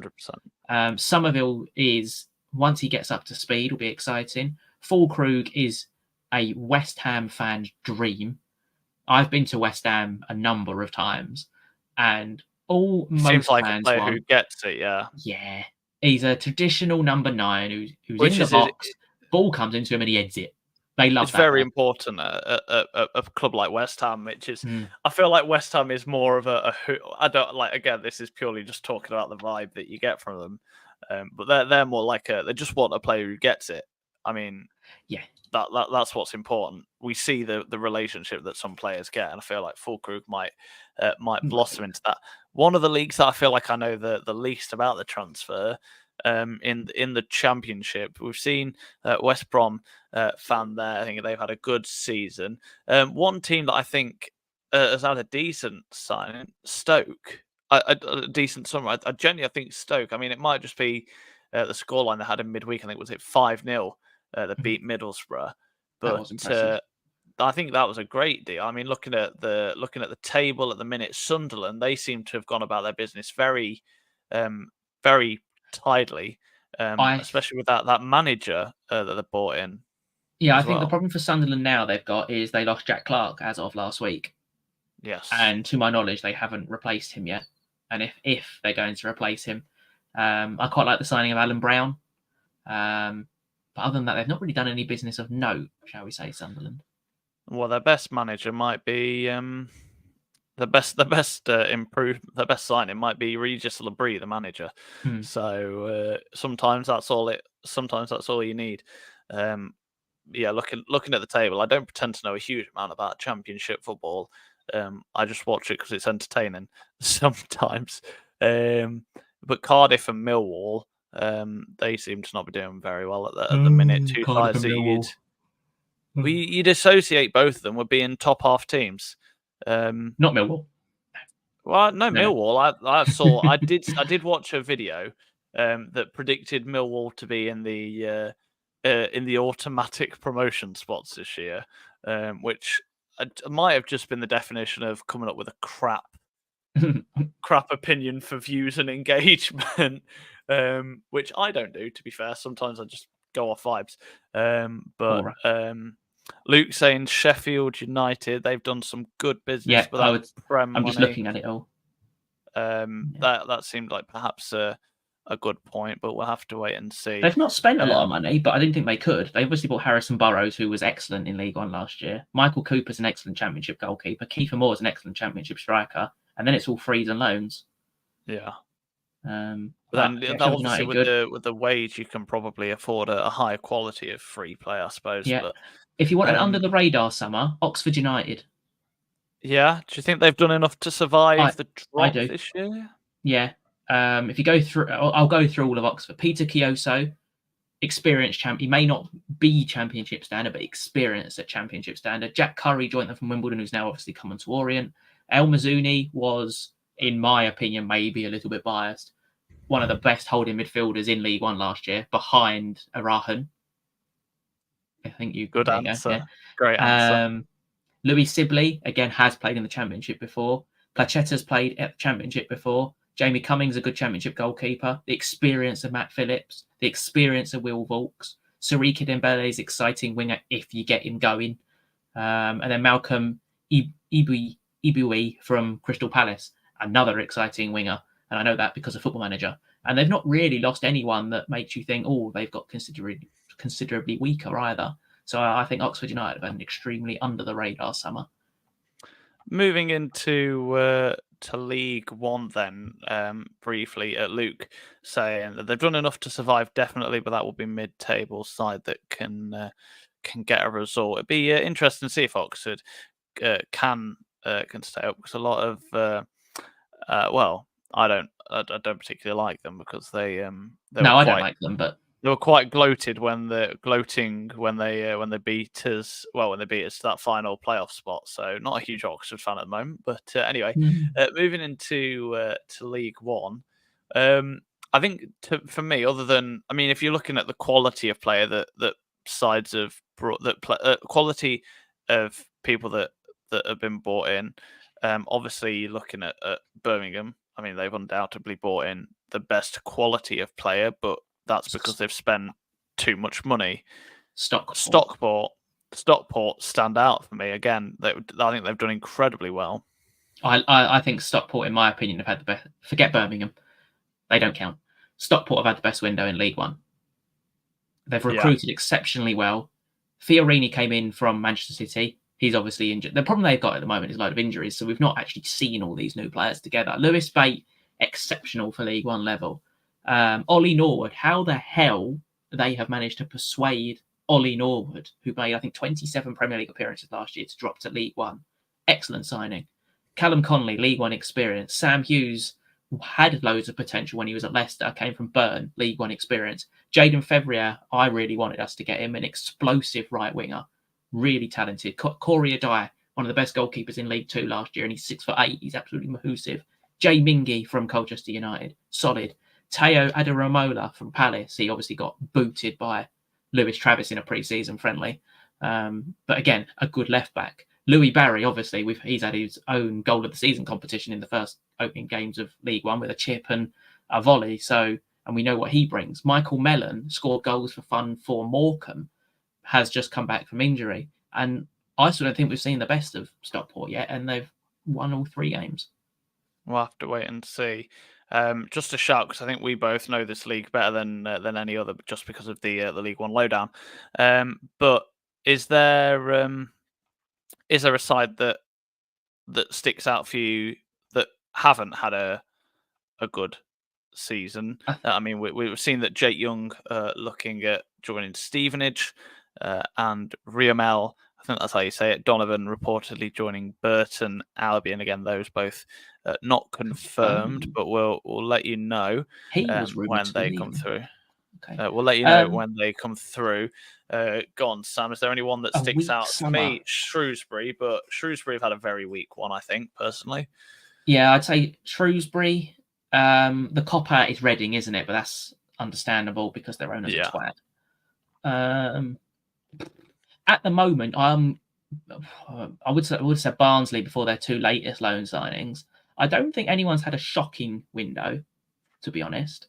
Probably the weakest one, but I would have said Cambridge. But I really like the signing of Kel Watts, Corey Smith, and Shane Lavery. There's a couple at every single club that you quite like, other than Shrewsbury, to be honest. Brilliant stuff. On paper, you say Crawley. Yeah. But you can't doubt their recruitment team at the moment. No. Quickly into League Two, any side that you think has had a great one? On paper, I'd have said Colchester, purely because somehow they'd managed to afford to sign bloody Teddy Bishop. I don't know how they've pulled that one off, because he's League One quality at least. But Alex saying quietly Newport have had a brilliant transfer window. Maybe not the best, but top 5 for League Two. Any that stand out to you? Will be Kieran at 9:30 when he comes on.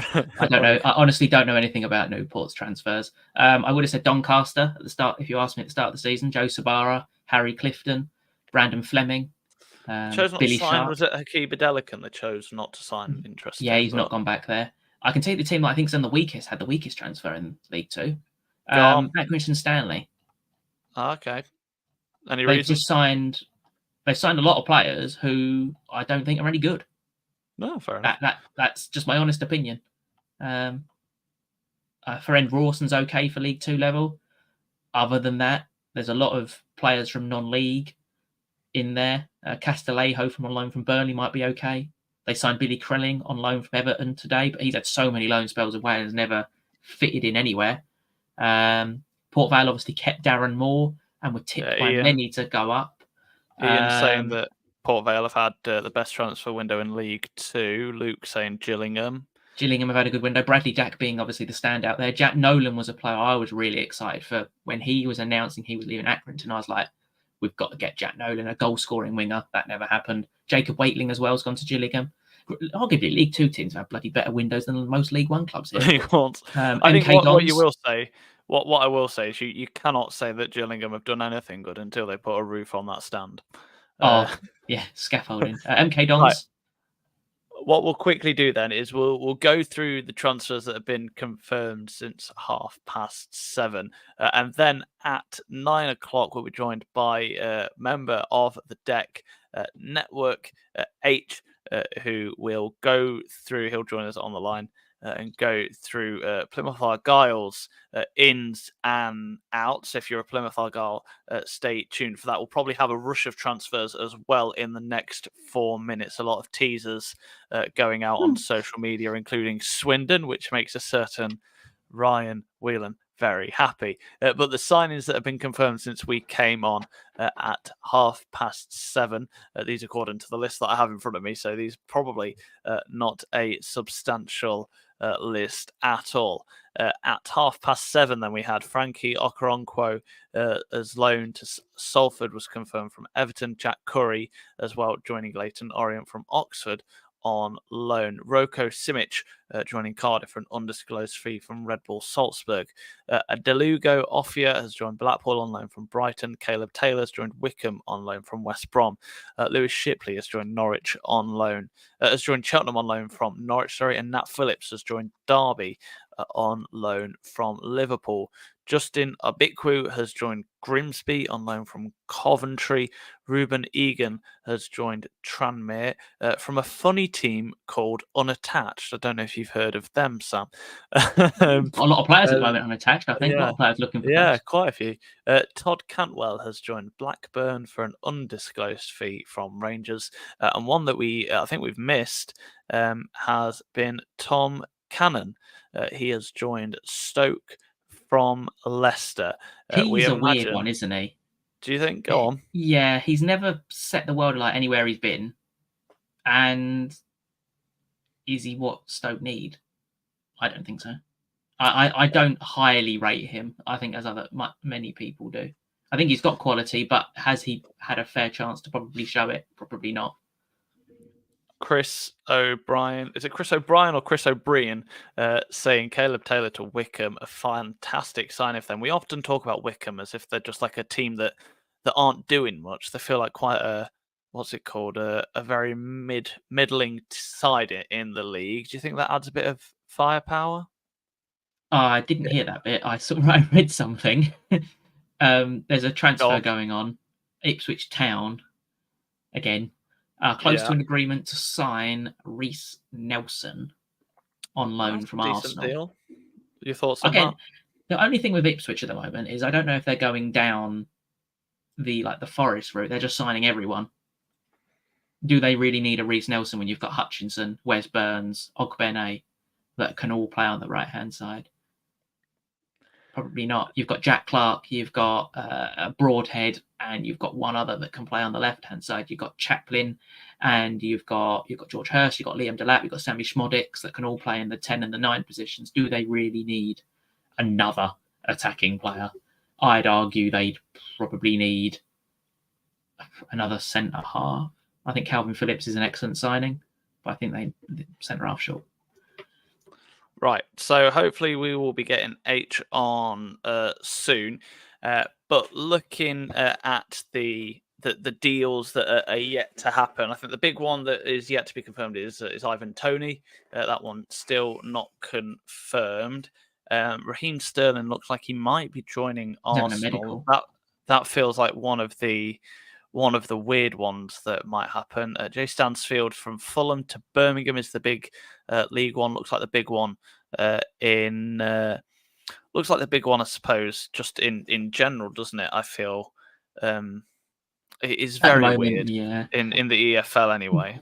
There's always one transfer, though, that will happen about 10:30 that comes out absolutely nowhere. And things explode. There's always one, but I don't know if we're going to get that this time because it's been pretty quiet by deadline day standards, shall we say, I think, personally. I think if clubs are going to make more than one signing, they tend to announce it like between 12 and 4, don't they? And if they're going to announce one signing, they'll do it around now, and that's that. Well, we saw with Lincoln, they announced the signing at 6 p.m. And then obviously, I think someone said on local media that that Jez had said that they'd, or I can't believe it was, I'm not sure if it was Jez or Liam, just said they'd packed up the office and closed turned off the lights and locked the door. We've got H on the line. Thanks for joining us. So obviously a Plymouth Argyle fan, an interesting manager at the minute, but just tell us a bit about how you think your transfer window's gone at the moment. It's been quite intense, I gotta say.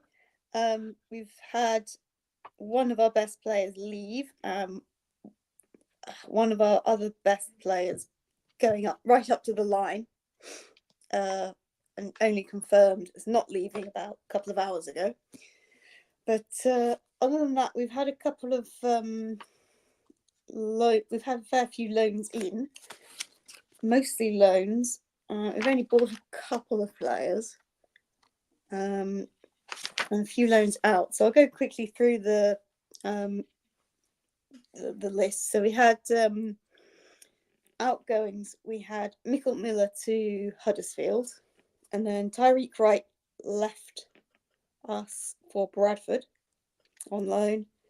Dan Scarr, who was one of our very solid players in our League One campaign, was sold to Wrexham. And also one of our Callum Burton, who was also very important to our League One campaign because Michael Cooper got injured. He has also gone to Wrexham, but I think he was released at the beginning of the window, so it wasn't so much a transaction, but it was still an important part of it. And then we've had, who else? Saxon Early's gone out on loan to Lincoln. And then we've had a few loans in. So Darko JB has come back. We had him last season as well. So his loan from Leeds has been renewed. Mohamed Tijani from Slavia Prague on loan. And we've got an option to buy on him. And then who's it? We've got Ibrahim Sissoko on loan from Toulouse for the whole season. Victor Paulsen was a free transfer who's Icelandic. He's also worked with Wayne Rooney at DC United. Who else do we have? And then Cornel Schultz. He was one we bought. One of the few we bought from Keskimeti in Hungary. And then we got Michael Obafemi in on loan from Burnley. So that loan from Burnley had people very worried about Burnley's offer for Morgan Whittaker, but it has been confirmed that he is not actually going anywhere. And that's a big signing, isn't it? Yeah. That's the biggest bit of business I think Plymouth could have done this summer, keeping Morgan Whittaker, because there was going to be undoubted interest in someone like him. Yeah. I mean, Sam, as a neutral, and we'll get your opinion in a minute, H. Do you think? I mean, the big talk is that Wayne Rooney isn't a great manager, which isn't something I really want to talk about. Growing up seeing him as a Man United fan, but Sam, first, do you think they've done enough to survive the drop? I mean, they really struggled last year, only just staying up. I don't think. Bear in mind, we have a Plymouth. Yeah. Plymouth I don't think they have got enough to stay up. Personally, but everything that is going to be good that comes out of Plymouth is going to go through one man, and it looks like they're going to keep him in Whittaker. He may single-handedly keep Rooney his job, Or if he gets a hamstring injury, he may single-handedly lose Rooney his job. But to be fair, Rooney will probably do that off his own accord anyway. Yeah. But it's a big job for Wayne Rooney, because if he fails, he won't get another championship job. He is going to have to go to League One, potentially even League Two, or he won't get another managerial job. But you're kind of paying for the name of Wayne Rooney. He failed at Derby, to be honest. He failed at Derby. He succeeded at Derby, but all the talk is that was done due to his assistant manager at the time. Yeah. So. Yeah, Liam Rossino. Yeah. Yeah, Liam Rossini. And then he proved that, Liam Rossini, when he went and managed, I personally think, Hull, and did really well. Yeah. He's a great just missing out on the playoffs. He then went to America and failed miserably. And then he went to Birmingham, and that went really well. And now he's rocked up at Plymouth, and then he got smacked on the first game of the season by Sheffield Wednesday. So that was an excellent introduction to the fan base. To be fair, we always do something weird against Wednesday. We've had so many bad games against Wednesday for no reason. I think that was just it's just a bit of fun. That doesn't count, that game. I quite like the signing of Ogbeta from Swansea. I like that one. He was quite good at Bolton last year, so I quite like that one. Grimshaw is good with his feet. Yes. Ish. Yeah, that's ish. That's always promising. It's a solid replacement in terms of value. Sport. For value, that's a solid replacement for Cooper. And then Ibrahim Sissoko is a player I only know because of FC24, and he got the Europa League road to the final car with 99 pace. So I know he's a pretty quick winger. I mean, just before we lose you, H, do you think you've done enough to survive the drop? I mean, you're currently 20 seconds. You are currently in that drop zone, albeit Queen's Park Rangers play the game more because they're playing tonight. Obviously, only 2 points from your opening 3 games. Is it enough? You hope. That's never promising. We have actually been linked with Rami Al Haji.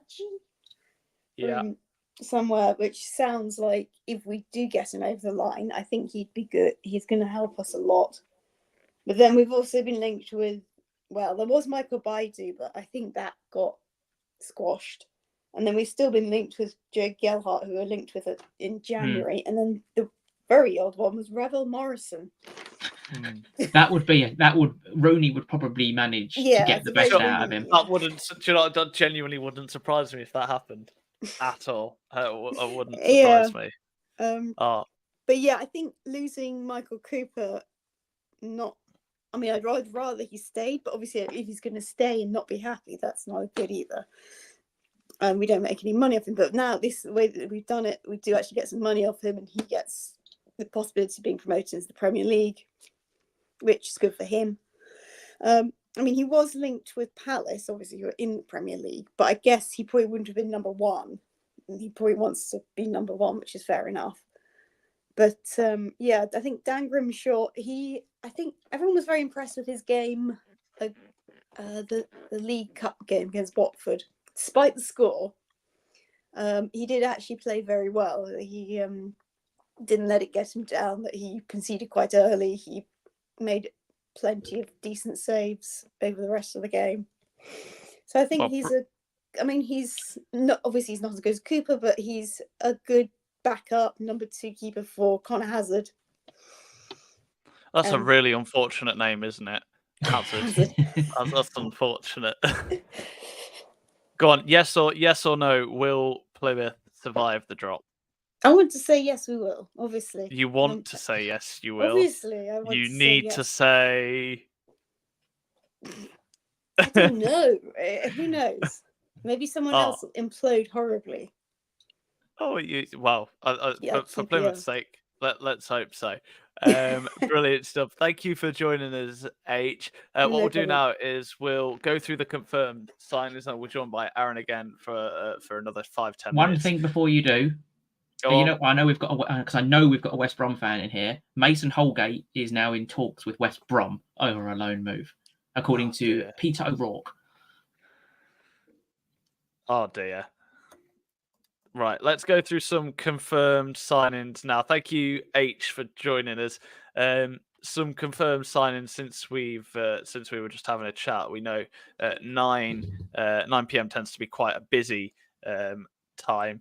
Neto has joined Arsenal on loan from Bournemouth. Obviously, we know Bournemouth have signed, is it Kepa, in the past few days, so that's an interesting signing. Tammy Abraham has been officially announced as an AC Milan player. From Roma. He'll wear the 90 shirt. Freddie Ladapo has left Ipswich by mutual consent. Giovanni Brown has joined Notts County on loan. We're expecting Manuel Ugarte to be announced soon as a Manchester United player. Donovan has been confirmed at Burton, and Stephen Humphreys, I believe that's Humphreys probably, has been moved to Barnsley as well. It's quite clever from Barnsley because they put our new striker for Stephen Humphreys. And I think 99% of people know, if you're on Twitter, that Keylor Dunn looks like he's going there as well. So I suspect that one's going to be announced at about 10:59 and 59 seconds. Just seen some reporting from Simon Stone saying that that Jay Stansfield deal, we're expecting it, but it's not dependent, but the chances will be incredibly increased should Lyon player Ernest Nuama join Fulham. Yeah, that stalled last time I read. That should be that's kind of like, I don't want to say that's the deciding thing, but we'll have to wait and see if that happened. Sam, are there any deals that are standing out to you at the moment? It's not a overly exciting deadline day, is it? Oxford are about to announce a signing. They've just put, it's time for Big Ben on deadline day. So an Oxford player. I'll be a tall inbound. Ben player. The best part of deadline day is around 10:30, isn't it? So stay tuned on the deck. We'll be joined for some fresh hosts fresh faces at 9:30. I believe we've got Kieran, Jake, and someone else from the Fourth Tier Fever. It's more of a Fourth Tier Fever vibe. Jordan, Jake, and Kieran. Yeah, more of a Fourth Tier Fever vibe for the second half. Well, that's probably more exciting considering where all the deals have been happening so far. Let's have a look at the other transfers that have been confirmed. Pat Jones, Huddersfield, he's joined Exeter. As we said, Stephen Humphreys has joined Barnsley on a free from Wigan. So that's more wage off there's more off the wage for Wigan there. Ramel Donovan to Burton, George Cox to Swindon, Giovanni Brown at Notts County on loan from Bristol Rovers, and Rami Al-Hajj has joined Plymouth, as we were just discussing with H there, from Adents. Aaron, any of them stand out? Hello again. You? Hello. You know what? I think what Sam just said about the next hour being very, very. I think the pace is going to pick up now. I think we'll start seeing stuff flying off. I think it's interesting. Obviously, I know Ramsdale's just gone from Arsenal today, but I think Neto's a very interesting signing because I don't. He's going to be a number 2, isn't he? Yeah. But if I'm being honest, I don't think he is. He's not that. I know he's still Premier League level, but I don't think he's that level, if I'm being honest. And even for a number 2, I'm not too convinced on it, really, if I'm being honest. I've just seen on the Barnsley hashtag on Twitter that Barnsley are hoping to have the DKD deal done allegedly by 10 o'clock at the latest. So that they'll do all their little cheeky announcements, won't they, and just leave it as late as possible so people stay up for it. Yeah, absolutely. And I wonder how many clubs will sign for extension paperwork this year. By the way, that normally happens, doesn't it? You normally see clubs signing at 1 o'clock, and you're like, "How have they done that?" And then they've got an extension. So I'm guessing we'll see a few of them as well as we go. Be interesting. Interesting to see what happens. Obviously, you're seeing there Ben Nelson has joined on loan from Leicester City. I think we're going to see quite a few of these now. Clubs who have maybe been promoted or whatnot, just finally trimming down their squads, if that makes sense, making sure. I'm going to pose a little bit of a question to you boys, and I'll start if you don't mind. So far from what we've seen, what would you say the signing of the night is, in your opinion? I will start, and I will go to Blackburn Rovers, who in the last 45 minutes have just announced the permanent signing of Todd Cantwell. Now, this one really intrigues me because I think Todd Cantwell is, on his day, he is one of the best technical players in that division. Obviously, whether he'll get back to Norwich levels is to be seen. Obviously, he had that spell at Rangers, which didn't really work out for him, if we're being honest. So, but I think for Blackburn, I think that's a stupendous signing, if I'm being honest. I mean, as far as transfer deadline days goes, I don't want to, I don't want to like dumb us down because we really appreciate everyone who's tuning in, but it's not been very, as they would say, it's not been very slay, has it at all? It's really not been a great transfer deadline day. I don't think it's been a great transfer window at all, to be honest. No. It's been quite. It's been quite. There's not obviously other than Mbappe, but that was all done in February. We've got 3,000 viewers, which is just incredible. That is incredible, especially when not a lot has happened this transfer window. So I feel like everyone's choosing us to kind of like see what will happen. But again, we can't. I wish we could bring more to you, but not a huge amount is happening in the transfer window so far. So we'll have to wait and see. Go on. I'd probably say Carl pick a Rushworth. signing. Carl Carl Rushworth Rushworth. to Hull, one that Hull have done exceptionally well to pull off. Should probably be playing in the Premier League. I also think Lacroix to Crystal Palace from Wolfsburg is an exciting centre half, shall we say? But he'd never get in that France team because of the amount of exciting centre halves that the French actually have. Yeah. And then just for a little bit of fun, another question I'll pause and I'll start with, I'll bend the rules a little bit. If you could sign one player now for your team specifically, boys, so Lincoln and Leyton Orient before the 11 o'clock deadline, who would it be? So for me, as an Oldham Athletic fan, I'm going to go quite easy and sit on something that we think is going to happen eventually with the impending loan return of Josh Stones from Wigan. That's something that really excites me. There was alleged rumours this earlier in the day that we were going to try and get a permanent done with Wigan for that deal before the deadline, but that seems to have gone quiet. But obviously he was on loan with us last season, only started 5 games and then got injured, but got 2 goals and an assist in that 5 games and built up a really good partnership with James Norwood. So from an Oldham point of view, that one really excites me if we can pull that off. But Callum, I'll come to you first. But from a Lincoln point of view, what would your dream signing be on deadline? I know where this is going already. First of all, we got some breaking news. Jay Sansfield's record move to Birmingham City is set to be announced soon. I expect that one. I'd probably say at 10 o'clock, give the media team a bit of time to make a fancy graphic or something like that. Ideally, if I could do one thing, it would be to send Jovan McCarmer out on loan and to bring in Joe Taylor on loan.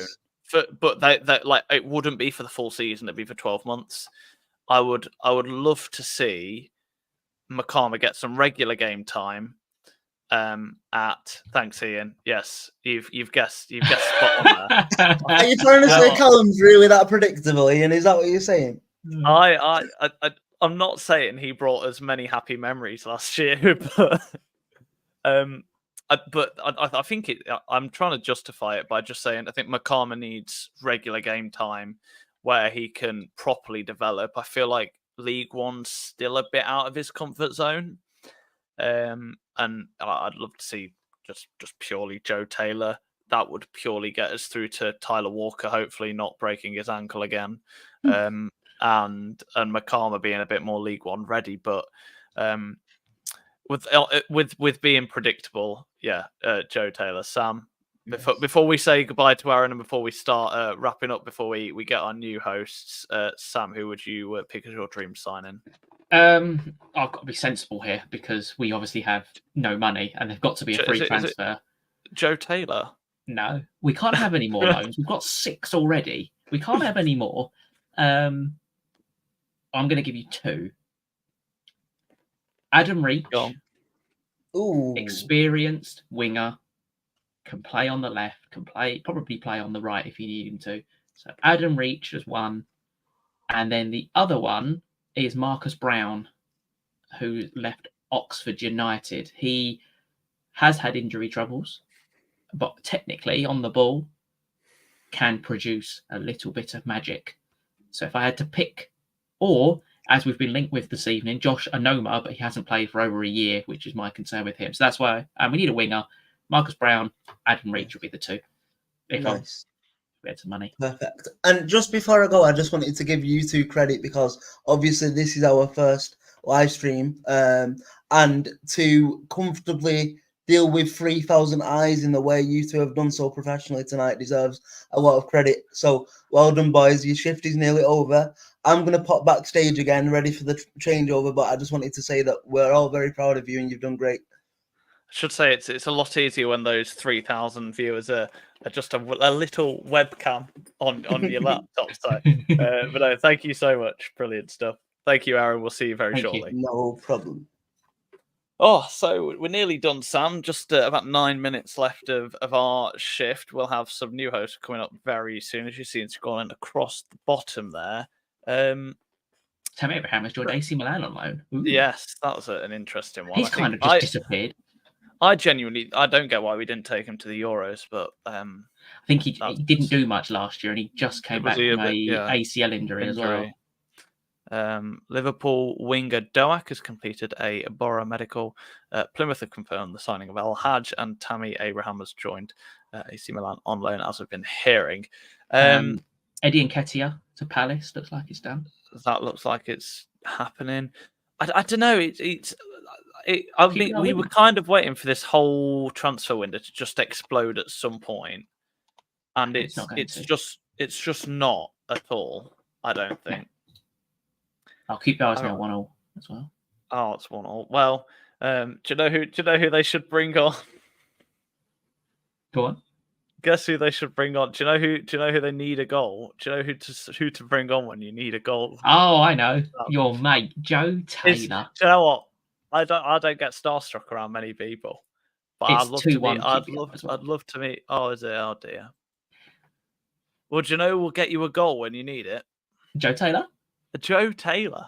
I think it's a good thing to mention about Luton, because I think this will be the final talking point before we get some fresh people on. Luton Town started the season really poorly. They haven't made any signings of note, shall we say. This is going to be extremely controversial, and it's just a question. It's not a statement, everyone. Please calm down. It's a question.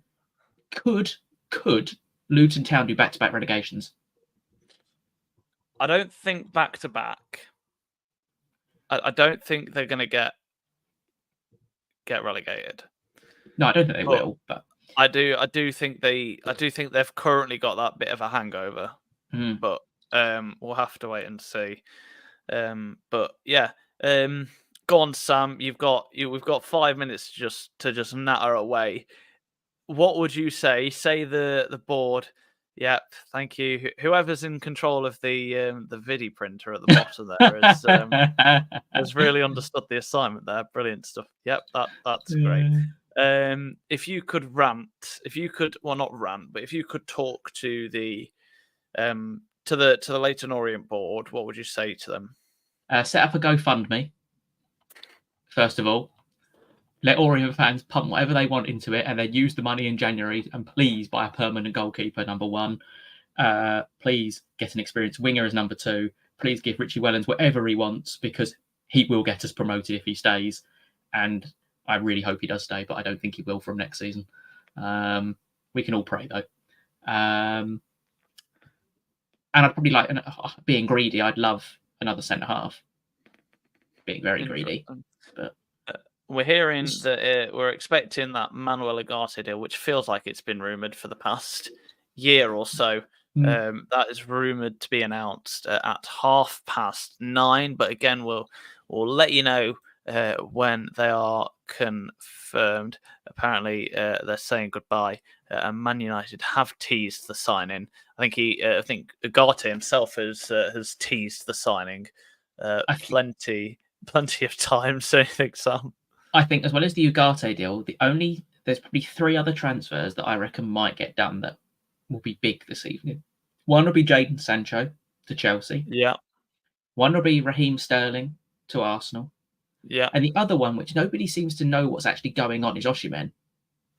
Yeah. Well, I think Chelsea still want I'm him. not sure when's the Saudi Arabia deadline deal. 2 I days, feel I like that'll believe. be a bit later, Monday. so there's still a bit of time for that one, right?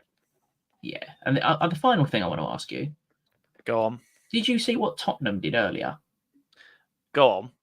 Is this the contracts? Yeah, so Tottenham are closing in on a deal to agree on priority option to sign Johnny Cardozo from Real Betis in the future. Tottenham will also get a percentage on future sale in case they decide against signing him. It's part of the Lo Celso deal to Betis. What is going on with transfers? What happened to a fee and a percentage of sale? How the heck? It's like when Victor Roque has gone to Betis as well. Barcelona retained 50% of him.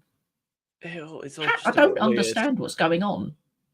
I don't get it. Like, I remember a time when sell-on clause weren't a real thing or whatnot, but yeah, I don't really get it. But yeah, I will say when we said that Man United have teased Ugarte, they've put "Mate, you need to see this" with a Uruguayan flag and a honeypot.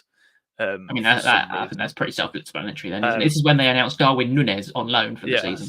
That's that, and then they've said an announcement at 9:30, and then Man United have quote retweeted Manuel Ugarte's eyes with another pair of eyes. So I feel like that's done, isn't it? Fairly obvious. I feel like they're playing the game. But anyway, our time has come to an end. Sam, thank you very much for joining us. It's been a pleasure. If you want to hear more of me and Sam natter away, there's plenty of that over on the League One Lowdown podcast. Obviously, head over to the deck on social media. You can see the tags on the screen below us right now, and you can hear us preview the games all the time over there with Seb and Jamie as well reviewing it. Our co-hosts as well over on there as well. You might as well follow Force Tier Fever and the Deck UK on Twitter or X, as I believe it's now called as well. But Sam, thank you very much for joining us. Thank you very much. Thank you for popping in. Any moment now, we will have some new people enter in the studio. Jordan is with us now. Jordan, how are you feeling ahead of your shift until 11:30 today? Yeah, I think it's one thing that I'm quietly really looking forward to. It's been, I mean, we were going to do the earlier one, jumping with you and Sam just then, but no, I think the last couple of hours is where it normally heats up. All the last minute deals really do click together, and it should make for quite an interesting couple of hours. Although at the minute, not a great deal is really going on for what I've seen. But no, it's something I'm certainly looking forward to. We should say that Ugarte deal to Manchester United, we were just joking about it, it has been confirmed now. We'll talk about this because I feel like we kind of have to with a Lincoln fan and a Grimsby fan being in the studio. We've had a decent start to the year. It's been not an easy week to be a Grimsby fan. You've had a few deadline day signings come in from a Grimsby perspective. Talk about a bit about how you expect your season to go now. I think we look at last year, and yeah, I think last year really took us by surprise in a certain way. I think for the first year back in the Football League, which we had following promotion, it was a real good season on the face of it. 11th place finish, which was the highest in 17 years it's been in it, and an FA Cup quarter final, which I mean both of us know have that experience now. So in our lifetime, which is a good thing. But I think sort of last year really took us by surprise with Paul Hurst now obviously under David Artell, who's the gaffer there now. It just didn't start well at all, and I mean, already under Dave Artell, we've had some hammerings. I think it's probably safe to say it's been a couple of iffy moments as well. But I still under the impression that I think he deserved a bit of credit for how he turned it around near the end. we had to be a little bit more resolute, more hard to beat, and we certainly did that. And yes, and I think this season, it's not been the best, but I think I've seen worse. I mean, at least we've got that win under our belt. But I mean, shipping 9 goals in the last week is far from ideal. I mean, you could probably excuse I know, but you could probably look at 2 goals at least at not so they shouldn't have stood, and we could probably look at the 5 goals we shipped to Sheffield Wednesday, which are a decent championship side. I think they'll be all right this year. But no, there's clearly some stuff to work on, but I'm optimistic we can be better. We won't be world beaters by any means, but hopefully more of a mid-table finish is what I'm sort of looking for. Well, brilliant. Jake has joined you, so I'll leave you in the capable hands of Jake as well. But that's me done for now. Chaps, over to you. Take us to the deadline day. Good stuff. Thank you, Callum. Hello, everybody. We are live on the deck. We're joined by Jake, who's popped on. We should have Kieran a little bit. Have 3/4 of 4-tier fever. You just got a half of League One Lowdown. Make sure to go and give them a follow if you haven't done so already. But we've got Jake, one of my trusted co-hosts. How are you, mate? How you finding deadline day so far? You know, a few signings in at Salford from what I've noticed. What have you thought about that? Yeah, we've made 3 signings, bringing in Koyase, and I'm just going to call him Francis because I have no idea how to pronounce the second name of the striker we've got on loan from Everton. We've also brought in Minoga on a free transfer, who was at Aldershot last season, did well there. So we're strengthening in positions we were weak. Obviously, we've only scored 1 goal so far. So to bring in 2 strikers is a good start. And hopefully, I'm not sure if we will, but hopefully we get 1 more in just before the deadline. Yeah, I think that's sort of the hope with us. I mean, we've brought a couple in already. I mean, we announced one this morning for someone that we've been after for quite a while. Jaden Luca on loan from Luton had a very successful loan spell at Woking last year internationally. Should bring that extra cut in. And then the last hour we announced the return, I should say, of Justin Abiku, who we had on loan for the second half last season. I think he got like 3 goals in 15 appearances. Some fans are a bit hit and miss on it, but I think we could do a hell of a lot worse. We know what a player Justin is. He's incredibly raw, but I think there's something there. I've seen some quite mad stuff said on him. I know he's not been everyone's cup of tea, but I get the feeling that I think we could do a hell of a lot worse. And at least I'm safe in the knowledge that we know that what type of player he is as well. Loads of work need to do on him, but with a full season under his belt playing men's football, hopefully we can get that. In terms of any more, I'd like to think we'll have 1 more. I think there's certainly suggestions that there will probably be 1 more.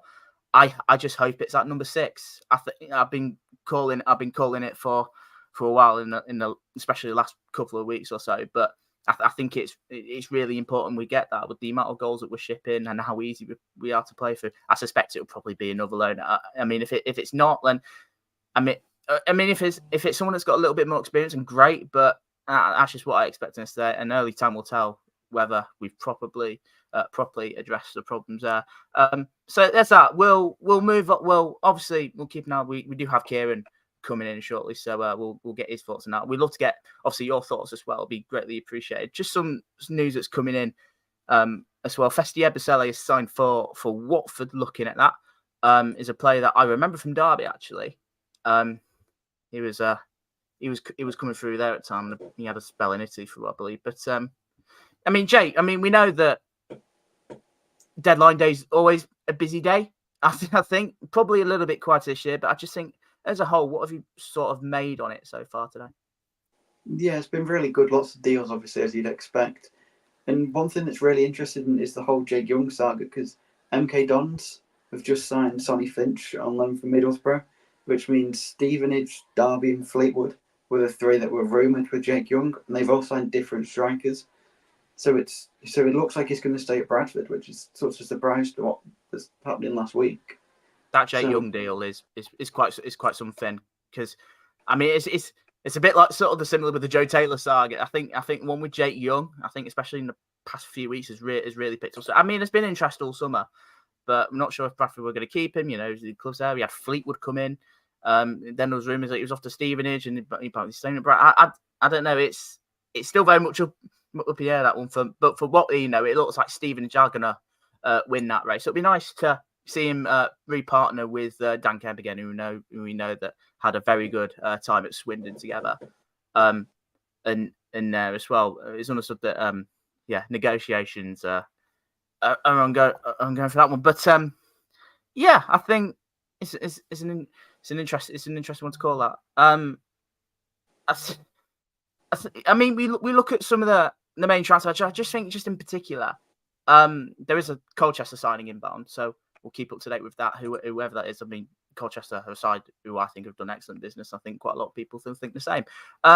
Just in general, you see some of these signings that are going on. I mainly look at what's happening at Chelsea at the minute, with the likes of, there's rumours about Victor Osimhen and, the futures of Jadon Sancho if he's joining Chelsea, and Raheem Sterling potentially moving away. It's all a bit of up in the air. But I just, what have you made to all that in particular? Because I just think it's a bit, Yeah, especially Chelsea. It's really confusing what they're doing with giving people long contracts and then 6 months later saying we don't want them anymore, find a new club. So I'm not really sure how sustainable that is for them, because if they don't play them, then their value will just go down and people won't want to sign them. So really interesting to see what they actually do long term. Yeah, I think it's a really interesting strategy for what they've got, other than the fact that they've got about 76 players on the books, which is not a healthy thing. But it's an interesting way. It does seem like, obviously, they can't compete with the Victor Osimhen story.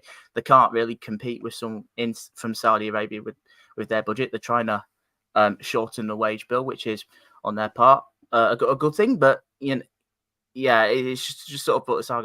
I'm just not sure if all these players are going to fit in. We are going to get a couple of people on. We are in the next 5 minutes or so. We are going to get Aaron Chandler, Doncaster fan, get his thoughts on there. Someone that we know. Just a little bit more transfer news. Talks between Ipswich Town and Arsenal over a potential loan deal for Reece Nelson is at its final stages. I think that's an interesting one. I see the players that Ipswich have brought in. They've certainly been busy, haven't they? I feel like they've assembled a little bit of a Championship God squad in a way with some of the players from there. That's Sammy Schmodic, Jack Clark. Dario Shea wasn't quite Championship, although he sort of was previously. But I don't know. What have you made of their sign and their business? Armando Bray is potentially still not out of the question yet either. What have you sort of made of them? Yeah, big fan of their recruitment, because it's similar to what Luton did in a way, but they've sort of gone for, like, not the bigger names, but the players you'd expect to handle the step up a little bit better. They've obviously kept Kieran McKenna, who was probably one of their signings of the summer. So that'll be really interesting to see if Reece Nelson does come in, where he fits in, because they've got some good quality players. Yeah, I certainly agree with that. I've sort of got a bit of a soft spot for Ipswich. I used to go to university with a Ipswich supporter, proper diehard. He does a lot of stuff for them. He does some really good stuff. Onpet is certainly, I think, a good enough team to survive. I know some people might have their doubts on that, but I think they've got more of a chance than, obviously, I think, for the other two promoted squads. I think over the previous years, I don't know. I've just got a different feeling with Ipswich. I think it's more Kieran McKenna for me. Like you said, that's massive. It looks like Burton Albion set sign of a player. We've got one from Joe. I mean, we know Joe for quite a bit of period. One for Jake. Killian Kwasi signing on loan from Blackpool, isn't it? Yeah. Obviously, he's asked for your thoughts about that as a striker. I think you've been on it for quite a few weeks that you need to strengthen up front. What have you made of that one? Yeah, I don't know too much about him, but we've said that we've been after him for a couple of weeks now, which is always promising, because it's not a last-minute panic. We need a striker. So if he can hit the ground running, then there's certainly not a lot of competition for him to beat, because it should be relatively easy, with obviously Cole Stockton's not really hit it on flames. Marcus Dackers looks like he's going out on loan to Morecambe, which would be interesting to see, because he's looked really poor for us. Hopefully it's a good signing. Yeah, I think it gives him that experience, and I mean what you said with what you need. I mean, it sounds like you've been more than underwhelmed with your current strikers at the minute. Cole Stockton in particular, I still think he'll turn good. I'm holding on to that hope for maybe he had a couple of years ago, but I don't know. I really liked it, and I'd have loved him at Town, to be perfectly honest. A town called ? As the teams are coming out of Wigan Athletic. So we'll keep up to date with with that one. There's a comment here from MB, who Blackpool fan here. Kwasi is very strong. He was linked with Motherwell last year. I'm not sure if that maybe impacts your thinking for the fact that, he was linked to what I think is a decent Scottish Premiership club. Yeah, that's always promising. You never really want to sign someone who's been not linked anywhere and been rumoured with clubs lower down than you. So that's always a good sign. There's that joke in there, but I'll leave it for now. But no, we'll get Shal in. He's giving us the thumbs up that we're ready. We're ready for him. We're more than happy to have him on. Shal, good to see you again, buddy. First and foremost, how are you? I'm good. I've just finished a 10-hour shift on my first day in a new job, which was pretty special. I get to work with escape rooms, which is lovely, which is perfect for me. And yeah, I'm ready to close off deadline day in style. It's going to be an interesting one today. Good stuff. We'll talk a little bit about Doncaster Rovers, his business. Not much has really sorted today, but I don't think we really ever expected it. Listening to some of the stuff I see from Grant McCann, but you certainly seem busy. I think there's certainly some additions that I could really get behind, the likes of Joe Sabara, Jordan Gibson, but there's even more so Harry Clifton, I personally know well from your side. So of course, likes of Billy Sharp as well. Just keep as a bit of a summary. What has been your thoughts? I think because if you're looking at it from an outside, I think I'd be really chuffed for what we've done. Yeah, we overall, I think we're very happy with the business we've conducted. Obviously, we were still looking at that young striker. I believe that is from my own personal sources to be Bailey Kadamatari.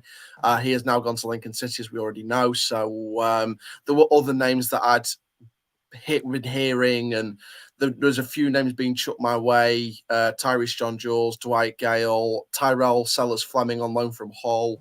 So there was a few names here and there, but yeah, overall for me, even though we didn't get that young striker in, it's still been a very good window for us. That is a January potential target that we can look at. There's plenty of options by then as well. From an overall window perspective, we filled the positions that we needed to do, especially with the players that left. Obviously, Adelakan, a strong winger on his day. Biggins is an okay midfielder, a solid midfielder. He can do a job. He can launch one.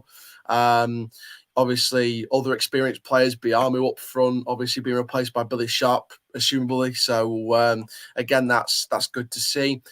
Overall, it's been strong. Like I said, Joe Sabara is one that excites me a lot. He's a live wire. We've seen that already this season.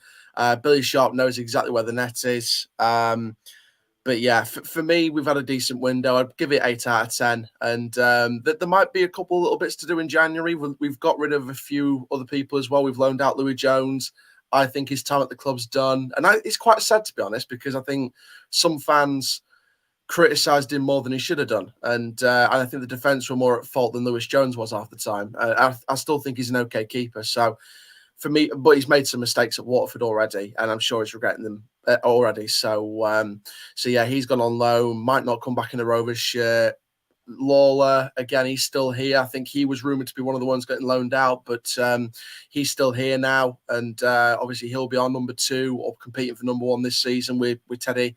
And we'll see what happens in January. But overall, I think it's been a strong summer. We've kept the strong players. We've got Molyneux on a 3-year deal, which is almost like a new transfer. Bailey on a new 3, potential 4-year deal on top of the 2-year deal he already had left, which is just insane. It's clear that the owners finally spent the war chest without David Blunt tying the shackles together behind the scenes. So it's strong, and I think we're in for an exciting year this year. I can feel it. We'll get more from you in a minute, Charles, but we'll just get some more news that's coming in as well. Jake Young, we know we were just talking about him. It is just about to be confirmed at Stevenage. The saga for that one is about to come to an end. It looks like he's going to be a Stevenage player. AS Rome, as you can see at the bottom of the screen, are pushing for Mario Hermoso with an option to with an option there with Galatasaray chasing his signature too, which is an interesting one. But we'll go back to Donny. I mean, you've mentioned how pleased you are. Is it maybe? It sounds ridiculous as you clearly made a decent start of the season, but it's maybe any positions that maybe you may be a bit iffy on. Maybe if you do get a couple of injuries, perhaps, and you maybe don't have the right sort of personnel to maybe replace it maybe for the short term. First of all, can I just quickly comment on that Jake Young transfer? I think Stevenage they've pulled off an incredible deal there. Jake Young's a really quick, young, pressing forward. He's got a lot of potential going forward. I think Stevenage have got a long-term striker in the making if they just play him the right way. If you get the balls into the box, he will get on the end off the shoulder. And I think Stevenage picked up a really good deal there. From a Rovers perspective, again, I'm going to point to it again, a young striker. We've loaned out Jack Goodman to the National League North. You know, at the end of the day, we need, at the end of the day, we need that young striker who, just in case Ironside was sharp. Hello, I'm just here to make you aware that the Jake Young deal at Stevenage hasn't gone through yet. It's if it happens, it's not happened yet. So right. Sorry. I misread that. It looks like it's about to happen. It could happen. Yeah. We don't really know. It's not been done yet, though, so don't talk about it too much in depth. No. Bro. Okay, fair enough. Yeah. I'll be back in 10 minutes to do a bit of a roundup with you boys anyway. Okay, buddy, we'll see you See then. So yeah, that's an interesting one. That we do look at just one more quick one as well. We look at Doncaster's start to season, very very promising. Couple of good results in there. We'll ignore the Newport one, although we don't quite have Kieran yet to quite rub that one in. How just on the basis, how sort of pleased you are with this start, with these new players that have come in? Because like I said, there's been quite a fair bit of change. I think it's been a solid start to the season. Obviously the Everton Cup game we won't speak about either. I know we put in a decent shift, and I know and the lads gave it everything in that game, but at the end of the day, there was a couple of errors with those goals, and the quality from Everton was just too much in the end. So we won't really talk about that one either. But yeah, for the majority of the league, I think we're pretty solid. I think we've made a solid start. You know, we look good. You know, we look a good side. We look a strong side. You know, we seem comfortable on the ball for the majority of the time. You know, there's times where we make rash decisions, and there is something we have to cut that out of our game. We do have to cut that out of our game because there has been some rash passes, some rash touches, a little heavy on the eye. So there's been some rash decisions. I can definitely agree with that. But if we can cut that out of our game short term, then long term we'll have an even better chance of going up much earlier than the end of the season. So it's going to be an interesting one. But I think we've made a solid start to potentially getting out of this league this year. Superb. Just one from Billy H in the chat there. Charlie, you off to Port Vale tomorrow? Oh, what's that, sorry? Are you off to the Port Vale game tomorrow? From Billy in the chat. I'm unfortunately working tomorrow, so I will unfortunately not be there. But I'm going to try and make it out to the Papa John's Trophy. Bristol Street Motors Trophy against Huddersfield on Tuesday. You can call it whatever you like. I don't really care about the cup anyway. I've never had. Charles, good to speak to you again, buddy. We appreciate your time, and that's awesome. We've got a couple of minutes before we do get Kieran on. I think, what have you sort of made around sort of like League Two at the minute? I know, Chris Wilson, you're a fan of a League Two club. What have you sort of made of it, like early doors with sort of the team so far? I know that you've had an all right start, a pretty good one compared to maybe someone like me or Jake supporting Grimsby and Salford respectively, who's, let's say, could be a little bit better. I think it's safe to say. Yeah, it's safe to say that. I think Bradford surprised me the most. I was not expecting a good season from them at all. I was expecting a mid-table season, if I'm being brutally honest. I think they didn't look great in pre-season. There was still pieces of the puzzle that were missing. They've got a couple of pieces of them puzzles in recent weeks, so they've fixed the situation to an extent. How long they keep it on for, I don't know. How long before Bradford fans think they're winning the league? It's going to take only a few games, but it's going to take 40-odd to bring that all crashing down back to earth. Yeah, I think, like I said, I think we've made a solid start. Barrow have made a good start, obviously knocking the big boys out of the cup as well. I think that's a a strong showing from the Championship. So, Barrow have done really well in terms of their start to the season. In terms of sides that have underestimated me so far this year, obviously the obvious ones that are down there, Morecambe. I expected Crewe to be down there this year. I think when Omar Bogle's been teased as one of the biggest signings of the summer for Crewe, then and I think going off his recent spells, I think that if Omar Bogle's been hyped as the signing of the summer for your club, then you might not be in the best situation financially. Accrington, I knew for a fact losing all those top key players were going to be hard, but not this hard. Salford again is another one. Carlisle and Colchester are the two biggest surprises. I thought Colchester would be a real dark horse. Obviously, there's still time. Carlisle just got relegated. It's obviously going to bounce back to League Two. It's going to be quite hard. And we'll see what happens for the rest of the season. But there's been a few shocks here and there to start off. I expected better from some sides. Good stuff. I mean, you mentioned about if Omar Bogle was your standout signing. I mean, it'd probably be ours in a heartbeat. knowing our fan base, and I'd happily open up with open arms. A couple of bit of transfer news as well. Jamie McDonnell is now in Colchester. I think I saw a sort of link that we were. I say link. It wasn't really. It was a rumor a fan has made up that we could be after him. And I saw that Wigan have made a sign from what I've seen from Fleetwood. I didn't quite catch the name of that one, but it's just coming up at the bottom of the screen. It's a permanent signing of I can't even Malise Asamoah. I'm sorry if I butchered that, but no, Charlie, it's great to have you on. As you say, there you go. It's just it's on the screen now. Instead of just trying to follow it, it's at the bottom of the screen going. I think the teaser was pretty obvious in terms of the name of the player, town called Malice. So yeah, absolute banger of song. But no, ciao. It's great to have you on, buddy. We do appreciate your time. Cheers, Thank mate. You, Joe. So we are here. He is. Here he is. Hello, Bob. Hello. Fantastic! I fashionably late. I would like to use this as, but yeah.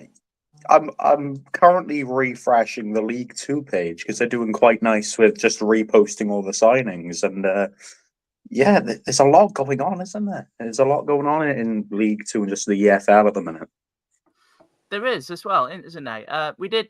Obviously, we'll bring it back to Sheffield, but we'll just quickly touch on Newport as you've just joined, like we did with sort of Salford and Grimsby. You've been busy this window, a couple of additions, especially in the past couple of days in particular. I mean, we noticed one with Carl Hudlin earlier, and I had my thoughts on that. But you've always seemed impressed with Newport's transfer business.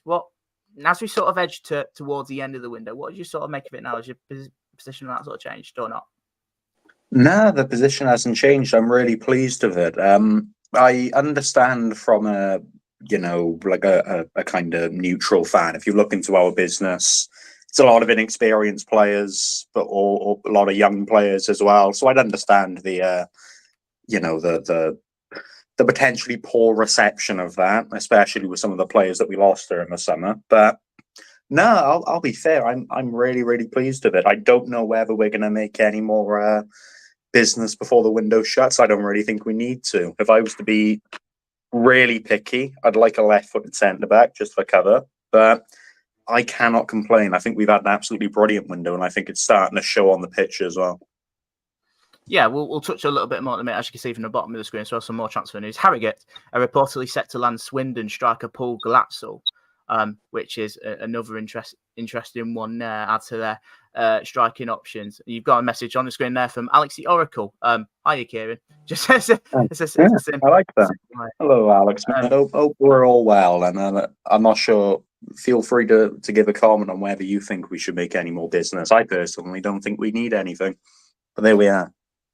Yeah, exactly. Just a little bit of big breaking news from the Premier League coming at the bottom screen. It looks like Chelsea have agreed a loan with an obligation to buy for Jadon Sancho. It was a rumor that's been, I say it was more than a rumor. It's been sort of picking up speed throughout the day. It looks like that it's fine. It looks like it could be about to happen. It looks like Jadon Sancho will be a Chelsea player. We'll obviously still see the what happens with Raheem Sterling between now and the night, obviously, because we know that with talk of Arsenal coming in, we've got Aaron back. Hello, mate. Hello, guys. You okay? Yeah, not bad, mate. Nice. It's nice to be back in calmer circumstances now. But yeah, I'm just here to help you do a bit of a roundup, really, because obviously the last sort of hour has kind of been ticking along, and there's been a lot of deals coming in. I mean, the big one you just touched upon, obviously from the Premier League, Jadon Sancho, and that's a really interesting one for me, really, because I'm probably one of his biggest admirers still to this day. I genuinely believe, like, his confidence got ruined a little bit at United, if I'm being honest.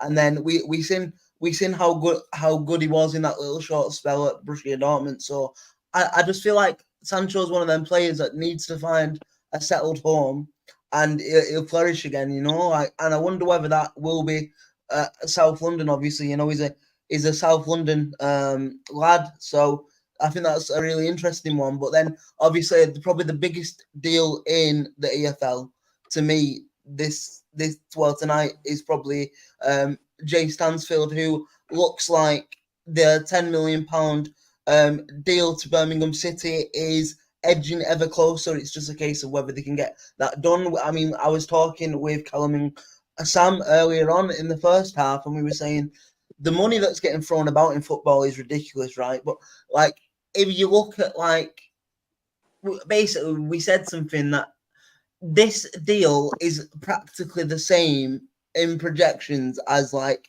United spending like 300 million on a player.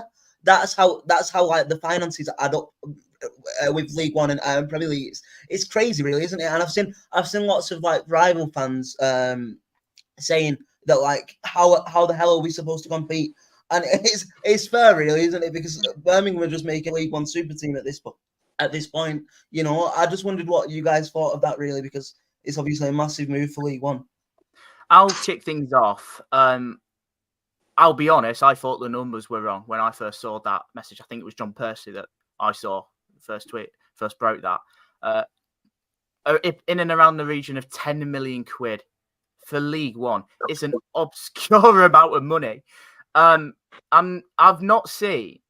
I mean, it's a good signing for Birmingham. Don't get me wrong. He clearly had a very good season with them last year. But 10 million quid, and I do look at their other options as well, and I do maybe question if they do sort of need him, with the greatest respect. You know, with the likes of Alfie May, who is for me by far and away the best striker in League One. He is the best striker in League One. Yeah, by far and away. Lyndon Dykes is a very good option that will probably get into quite a few championship teams. I'm adamant. And you've still got the experience of Lukas Jukovic. I'm not particularly sure how he fits in, and I personally think it's. I mean, if they get it done, then great. Birmingham have got themselves a very good player, but I'm on it. I'll be honest. I'm not sure how much good this will do for his career. I'm under that impression. I just think with like we saw he had a very good spell at Birmingham last year. One of their better performers in a relegated side. And look, I'm not trying to take anything away, because it's a bloody good signing. 10 million quid is a lot of money, ridiculous amount of money in League One.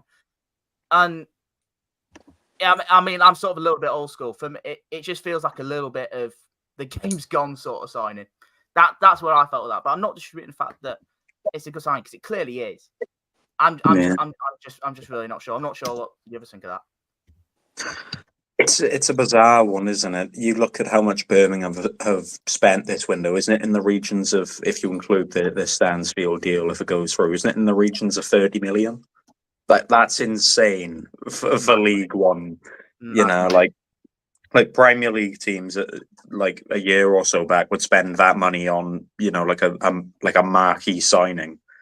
And they've spent it all in the window in League One. And I'm in the impression that should the deal go through before deadline, it will be a good one. It'll be highly beneficial. I think that if you watched that Birmingham side last season, he was the standout, albeit that, you know, that team evidently didn't perform. But no, I think he'd kind of do really well as that kind of mid to long term option, if you want to put it that way. And you'd imagine, you know, their intent should be to win the league, and that signing for me is heads and shoulders above the rest, to be entirely honest with you. But again, 27 million, upwards of 30 million. That's insane. And it's 10 million up front, which I find bizarre.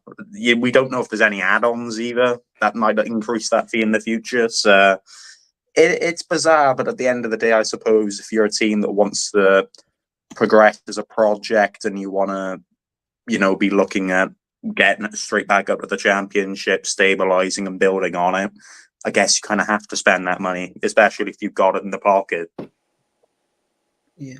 Yeah, Sorry if I yeah, went a bit quiet then, by the way. I know this isn't National League, but obviously I've got dealings and inner dealings with Oldham at the minute, and it looks like, allegedly, we might actually be pulling maybe potentially the Josh Stones deal off tonight, when that didn't look the case maybe 2 hours ago. So yeah, I'm just trying to work on some stuff for that.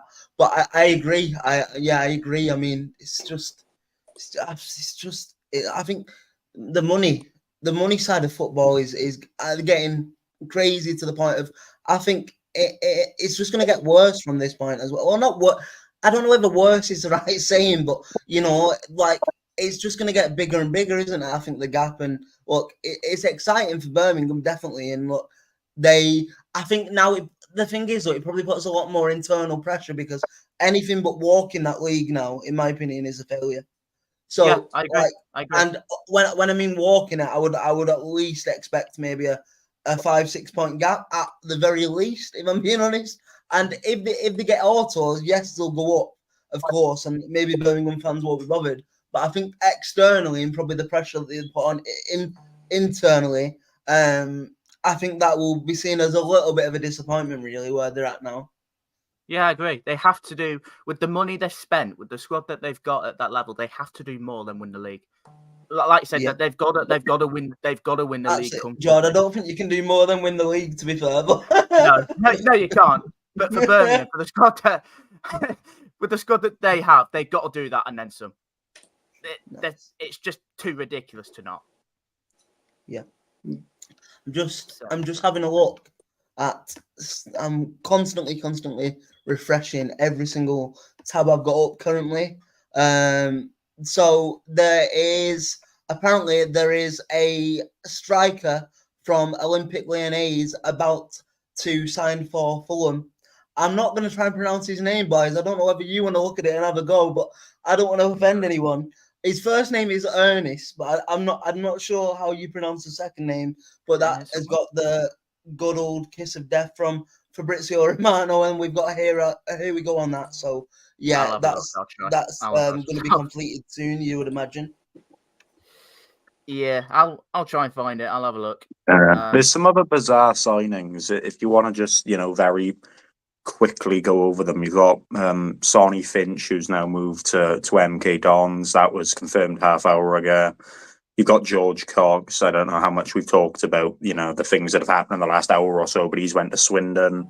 Giovanni Brown, season-long loan at Notts County from Bristol Rovers, which I'll give credit. I think I feel like that's a signing that they actually will benefit from. I think that they're within the intent of providing more balance to their team off the back end of last season, when they're I'd imagine most would agree in saying they're top heavy. So I think Notts have done really well to just over the window to balance their team, and who knows, if they can get all the pieces right, they may be one of the ones that we can talk about from a promotion perspective. Rico Richards has joined Port Vale on a season-long loan from Villa. So I like the teams that are now starting to use their loan slots, because it's difficult for these kind of Premier League academy players to get into teams regularly and to make that step. So the fact that the lower leagues are still used for that is, I think that's only positive. Yeah, Shrewsbury have continued their bizarre midfield recruitment with loaning Funzu Ojo in from Port Vale. So they've obviously loaned a player in from the league below, obviously after signing Harrison Biggins and loaning him back down the league. It's just bizarre. I think Ben Waine has gone to Mansfield. Which is interesting. Mansfield with obviously the big news about Davis Keeler-Dunn, which Yeah. will be a massive hammer blow. It's funny, Yeah. isn't it? Because I think if you're a Barnsley fan, you must be a bit gutted with the Jay Stansford news, because if that wasn't happening, I think Davis Keelan moving to Barnsley is probably the second biggest deal in that league tonight, and probably the window. Like, I'm not just saying this because he played for Oldham as well. He is comfortably one of the best technical players I've seen at League Two level. Certainly, like he's done really good at League One level as well, and I think that's one that I'm really excited for as a neutral as well. He's everything you want in sort of like an attacker. He's very good with the ball. He's very clever with it. We saw that. We played Mansfield in pre-season. He came on for the last 15, and of course he scored the winner for them to make it for them to win 1-0. But in both games the last season, you could just tell he was a right cut above. He's really nice bloke as well. He came. I went to the University of Derby. He came in with a couple of Mansfield players and Nigel Clough. Really nice lad as well. Got a lot of time for him. Asked him a couple of questions. We've got it's a great move. It's a great move for Barnsley either way. Yeah, he's an unreal player. I feel like he was probably the best player in the entire of League Two last season. I think he is generally that good. We've got some news out of Morecambe. They have made an addition. Marcus Dackers has joined them on a season-long loan from Jake Salford. So there they are, making business despite the ownership problems that they've of course still got. See a little bit of a grin on Jake's face. How do you figure that one? I mean, very bizarre, because he is comfortably a National League striker at best. I think we've given him 4 opportunities under 4 different managers, and they've all said, no, we don't want him, and send him on loan to National League. So for him to actually get a League Two club is bizarre, but knowing how lucky, he'll probably get 20 goals and be recalled in January. Yeah, I'm looking forward to it now, Jake. We play them tomorrow. I can't wait for him to score a hat-trick. Looking forward to it. I will be watching, waiting.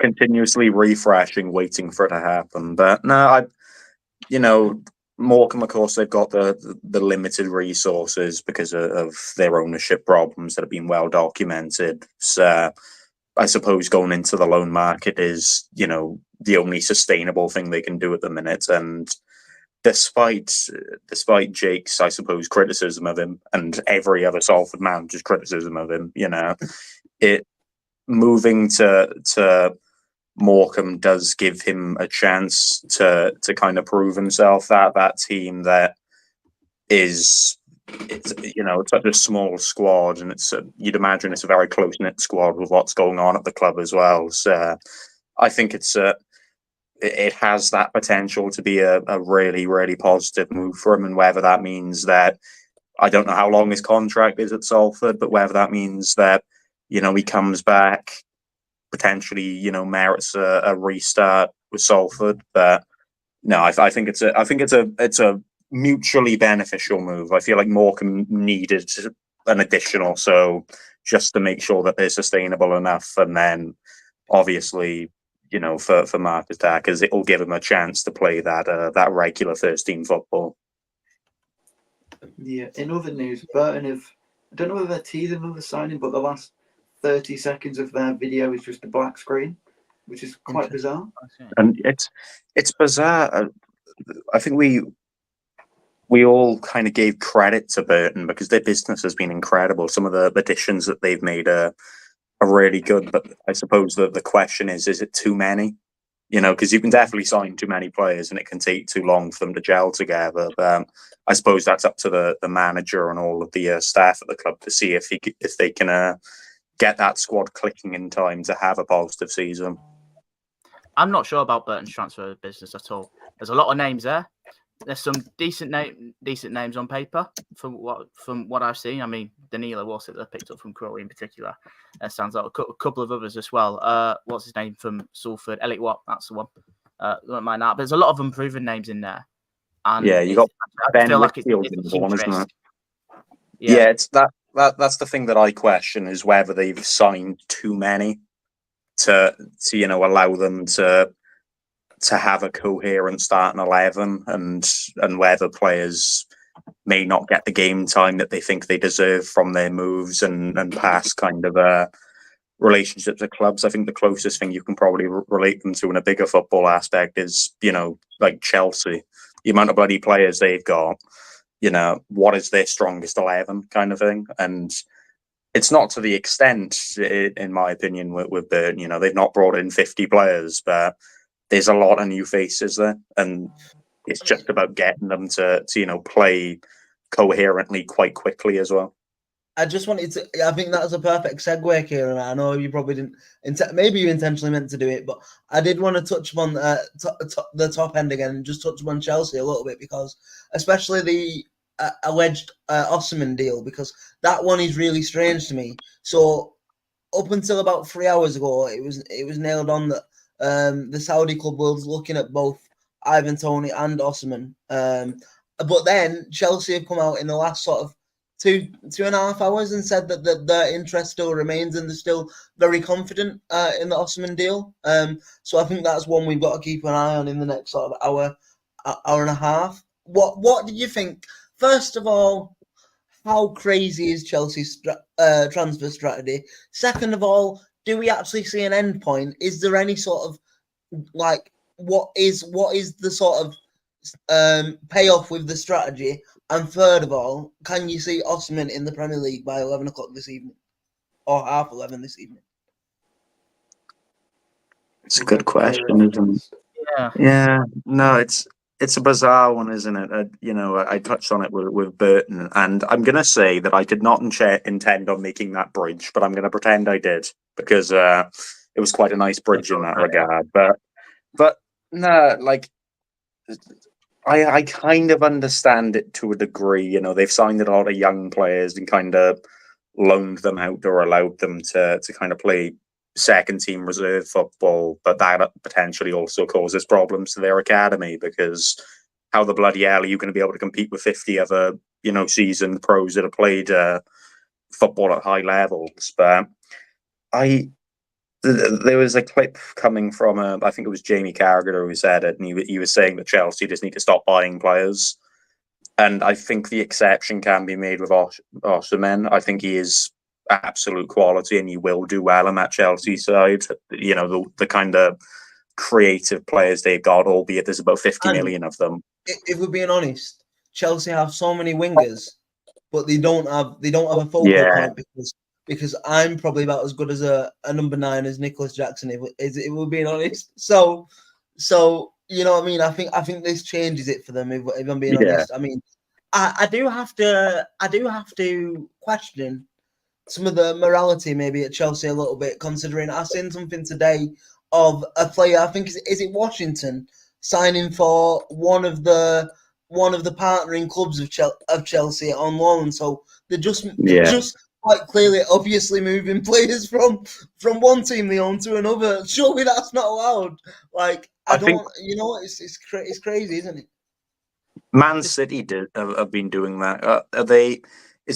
They have a Spanish side that's kind of within the city. Girona. Is it Girona? Yeah. They've been loaning. You've seen that players have been moving to them, and then conveniently moving to Man City. But no, I very much agree that Chelsea side has absolutely everything it needs, other than a striker that can score goals, because you've got Nicholas Jackson, who does anything but that, and you've got Lukaku, who I generally forgot is still at Chelsea. He's just been entirely frozen out of that club, and he's the kind of profile of player, albeit maybe bar some of the finishing, that Chelsea need. And Osimhen is that kind of player. So I think that's the one exception to that kind of comment from Jamie Carragher of Chelsea needing to stop buying players. But do we see him being signed in the next hour? Maybe. Who knows? It'll be an interesting one. I feel like they will definitely cut it late, given they add all the links to obviously he had all the links to Saudi, so it will be definitely cutting it short, cutting it close. But I think if any team are good at signing players for ridiculous money, I think Chelsea are probably the best bet. Yeah, and I think we should stay on Chelsea as well, because trying to probably balance the books a little bit, even though they should have been doing it a long time before deadline day, we are allegedly getting very close to, and this one surprises me. This one really surprises me. from Arsenal specifically, I talked about it in the Even first half, but Sterling. I'll touch upon it again. Now, since Arteta has joined Arsenal, correct me if I'm wrong, boys, and tell me if you don't agree. Most of the transfer business has been very calculated. You can see a strategy with every single one of Arsenal's players. You know, Edu doesn't bring in if he doesn't see a future for them at Arsenal Football Club. But for me, Raheem Sterling seems like the classic deadline day panic buy. And I'm not even trying to be rude. Raheem Sterling is a brilliant football player, especially maybe 4 seasons ago. I would have said, you know what, this is on. Maybe when he left, if he would have left City and went to Arsenal, I would have been like, wow, what a signing. But if we're being honest, where does he fit into the Arsenal team? Because you've got Saka, you've got Martinelli, you've got Leandro Trossard, who comes off the bench and is an absolute wonderful asset for Arsenal. I know with the apparent exit for Reece Nelson is on the cards this evening. We'll have to see if something materialises for that. But other than that, where does he fit with this Arsenal team?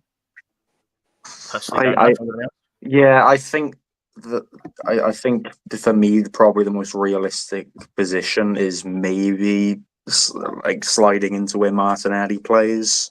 I've heard a lot of kind of Arsenal fans within social media give Martinelli a lot of stick for not being clinical enough with chances and whatnot. And, you know, you can criticise Sterling for maybe some of the performances in the past season or so. But, you know, most of the time when he gets the ball, he can do something with it. And he's not got a bad shot on him. So for me, that's probably the most realistic spot. But then you're saying, you're benching Martinelli and you're benching Trossard as well. And I understand they've got European football and they're all going to, in stereotypical Premier League fashion, they're all going to complain that they're playing too many games of football. But no, they have an abundance of wingers. I think the one thing that Arsenal need that for some reason they've still not addressed is an Ivan Toney, is an Osimhen, is an actual striker who can, you know, reliably finish chances.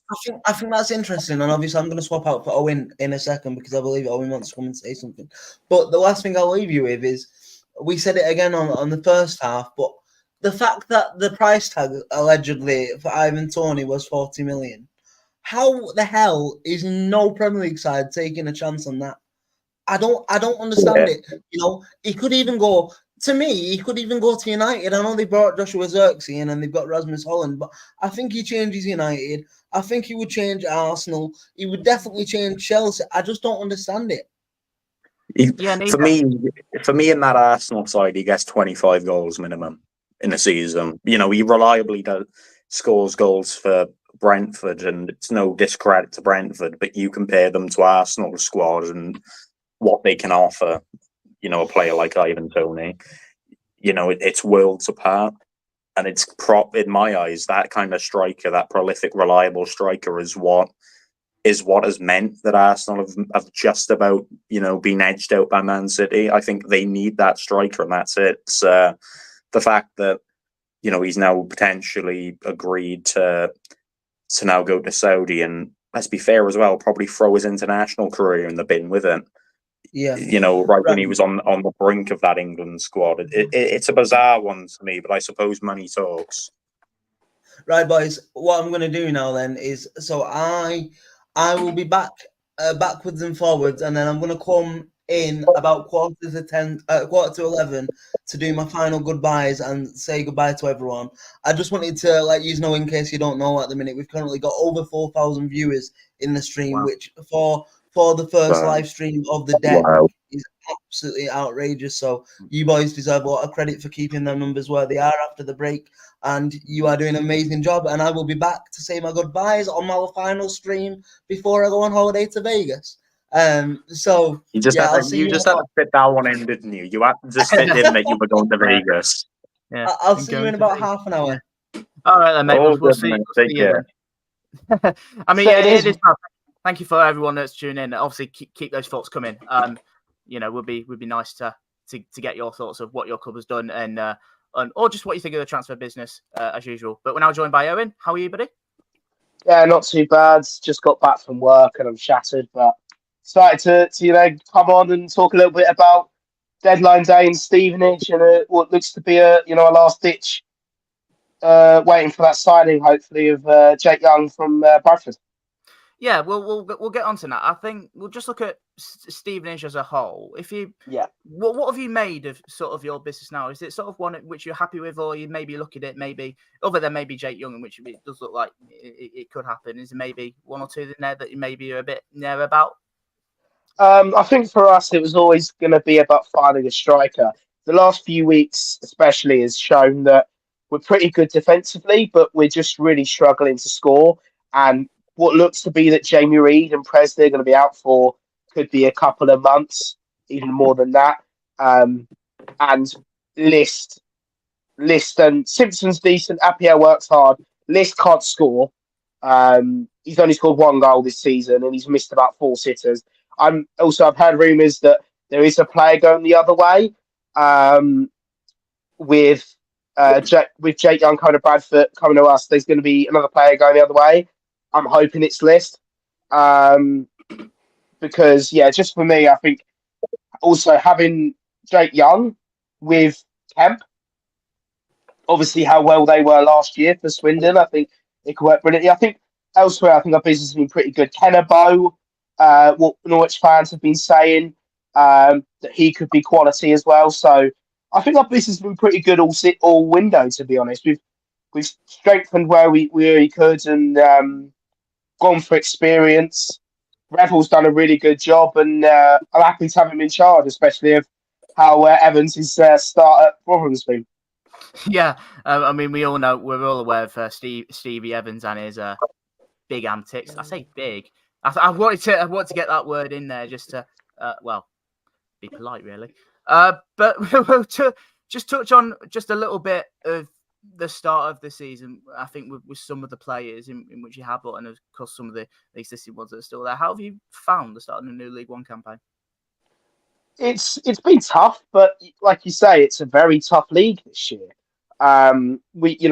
I've only ever been to one game, which was the opening game against Shrewsbury, and we were pretty good in that game. Just struggled to score. We got one and won 1-0. Huddersfield was always going to be tough. They're a top side, and if List scored, where he should have with that City miss, we could have even got a point out of that game. And then 0-0 against Burton was all right. Again, probably should have won that game. We had a few chances we should have buried. So, to be honest, I think 4 points from our opening 3 games ain't too bad. We look pretty good against Norwich in the Cup, and tomorrow's going to be an interesting one against Lincoln. That they're a top side, but I think we can get them. I think it's I know that they've been looking some good business. I know Saxon Early was rumoured earlier. I don't know if that's been the confirmed deal yet, but if that is, as a Stevenage fan, I think it's a quality signing for them. If you can get him back to how he was when he played for us a couple of years ago, it was a really good job for them. Luckily, I don't think he'll be able to play tomorrow, so I think the deal must be a little bit too late, hopefully. But yeah, I think we can do really well tomorrow. I think we can beat Lincoln. But yeah, sorry. I've just seen on the bottom of the screen. Yeah, we've got. Yeah, I wonder who put that one. I wonder if that's how we put it through. Being their biggest rivals, I do not approve of that at all. Thanks. Yeah. What's that be? 2-0 Stevenage tomorrow. That'll be the thing. 2-0 Stevenage, Kennebo double. But I'm interested to see. But like I say, if we can, hopefully this Young deal looks like it is over the line.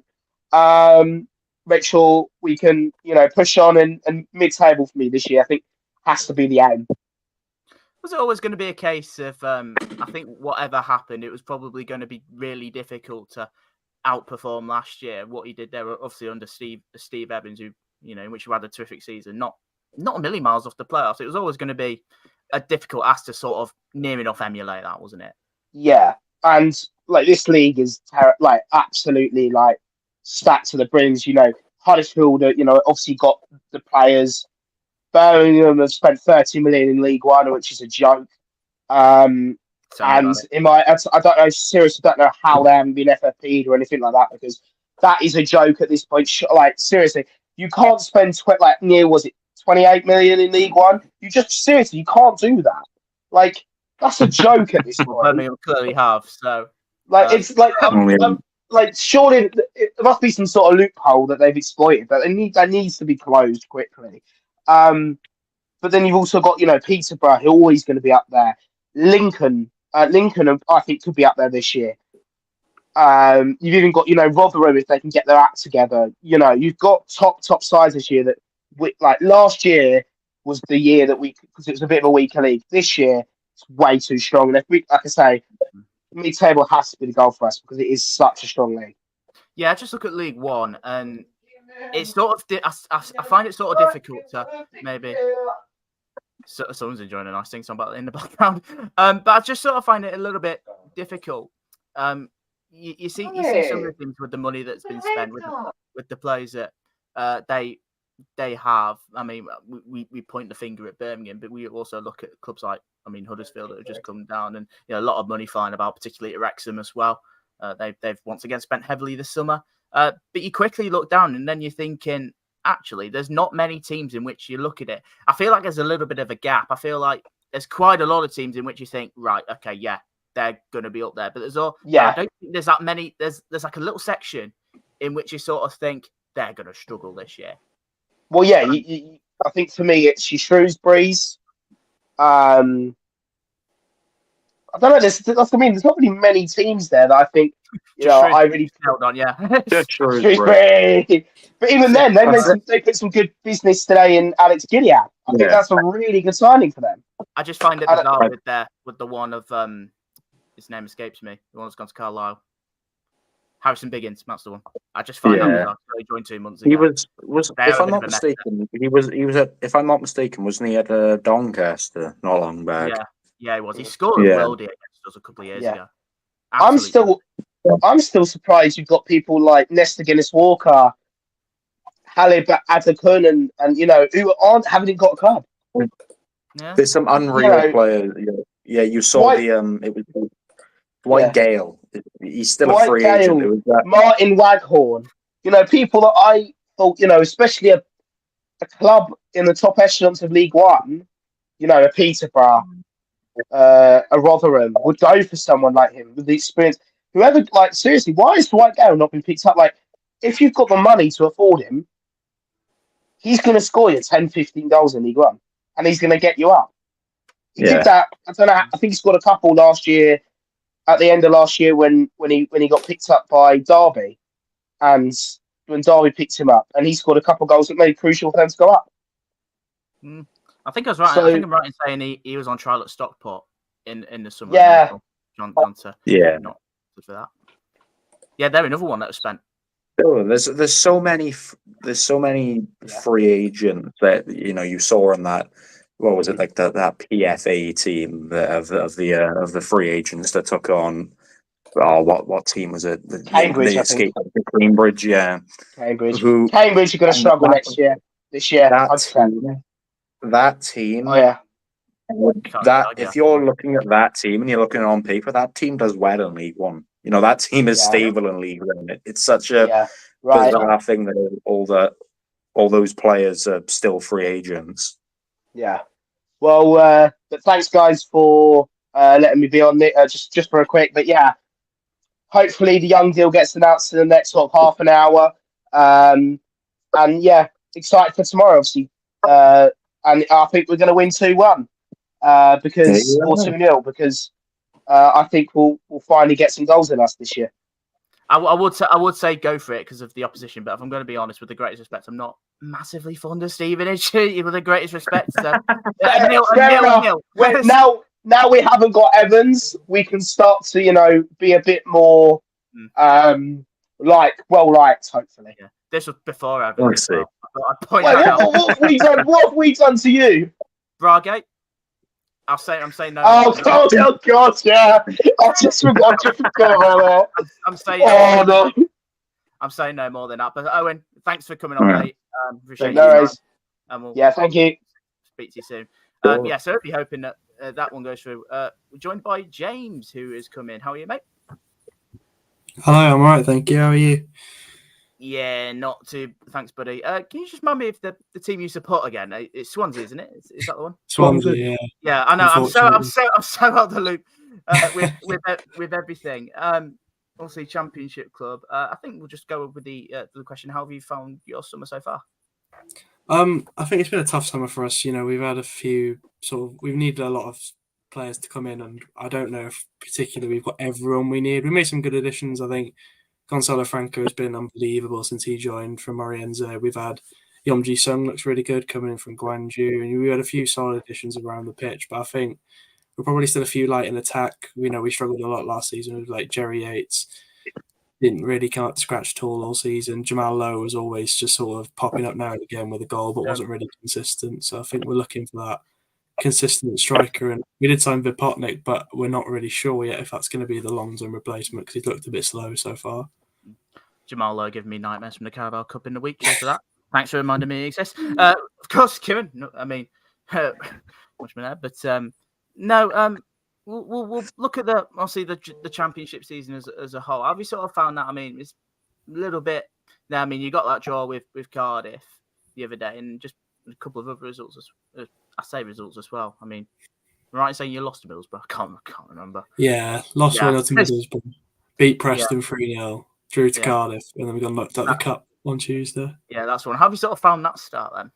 I think Middlesbrough was a bit like, oh god, this could be a long season. Then we go to Preston and we play some of the best football I've seen us play in ages. And we win 3-0.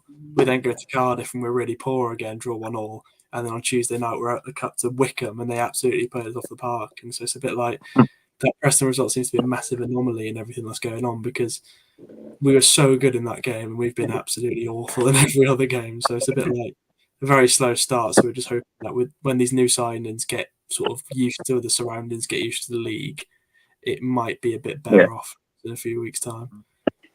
This is a thing that I've been wanting to ask a kind of Swansea fan. Of course, you got Luke Williams, obviously managing the team now.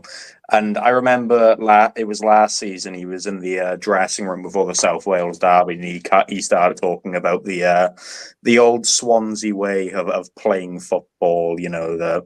The many years back. You look at all of the iconic players that you had while in the Premier League and all this other stuff. Do you see that kind of football starting to be adapted, or is it too early to tell with him? I think you can sort of see it in the way we play. We keep the ball a lot.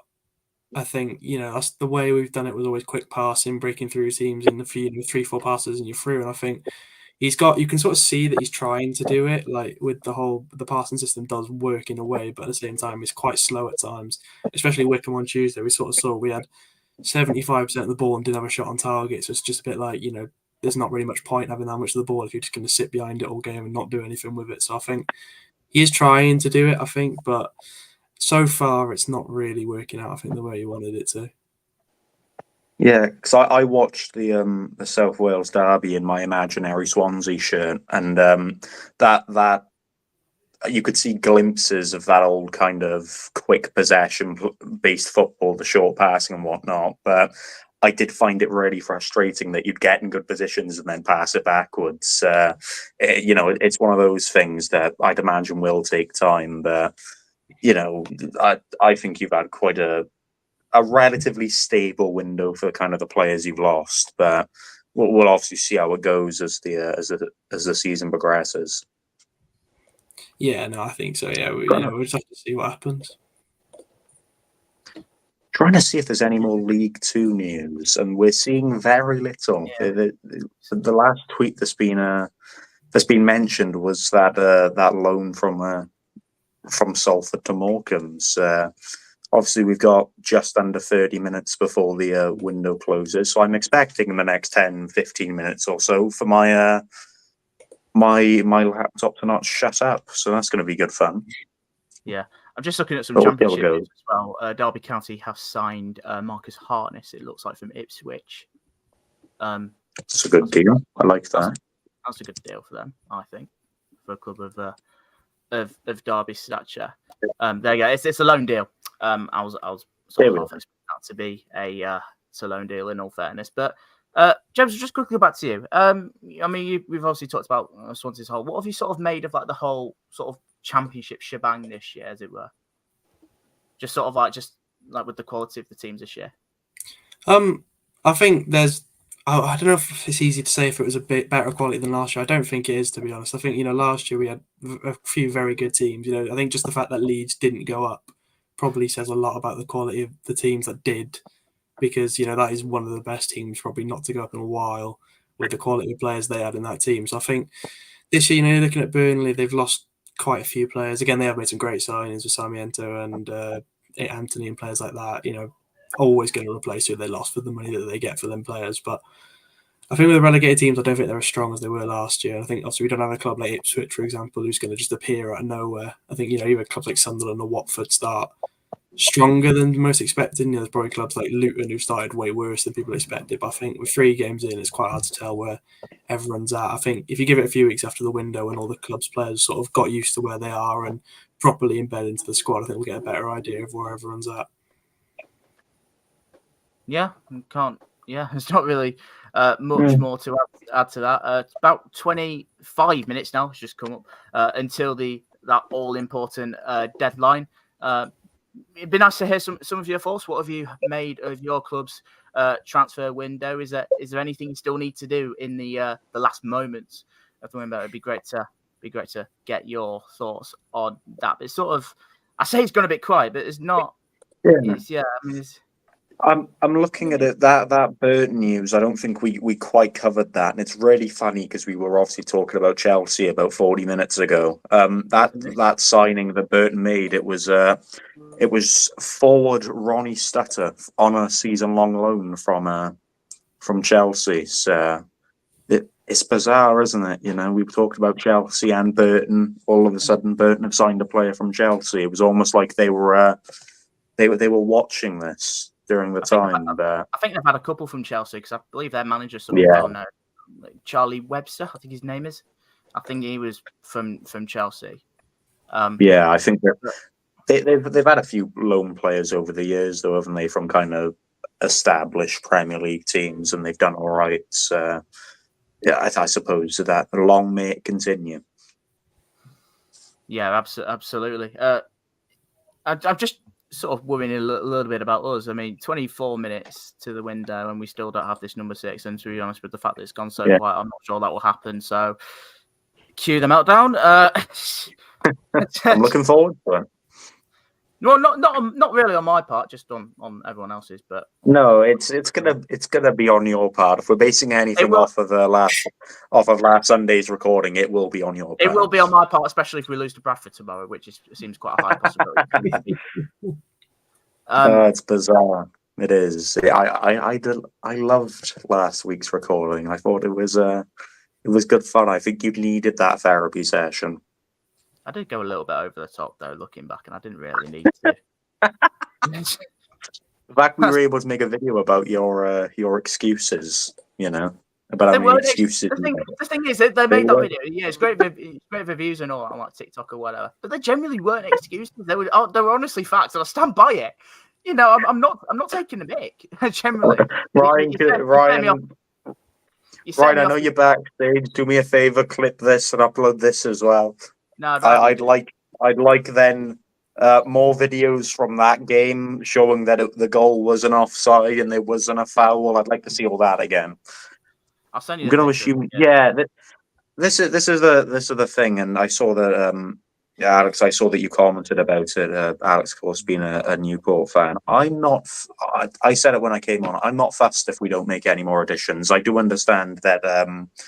We do have an extra loan spot available, but I think that the mention from Hugh Jenkins and the kind of consensus I got from the management is that we weren't going to use them unless they would, regularly be in the team or whether they'd potentially have a longer term future at the club. So I'd like, if I'm going to be very specific, give us a left-footed centre back on loan. I understand that would be very. It'd be bizarre if we were to manage to have scouted one within the past day or so, but I'm not overly fussed if we don't use it. I suppose we've got it then potentially stocked up for January should injuries arrive, because knock on wood, we've been all right with injuries. We've we've had one or two, but we've replaced them well. So the hope is that I think we've got a stronger squad in depth than we did last season. So hopefully, again, knock on wood, we'll be all right, and we won't need to utilize that that kind of fifth loan signing. I mean, we've still got another one, but it's like I said, it's got to be the right player. And I keep saying this, that we really need this number 6. The amount of times I've gone on to say that, we've been played, we play through really easily. We lack that real midfield presence. I'd take a look at Saidu Khan at Tranmere, who they signed today from Swindon on loan. He'd have been perfect for us. He'd have been absolutely perfect. He's the caliber of player that we sort of need.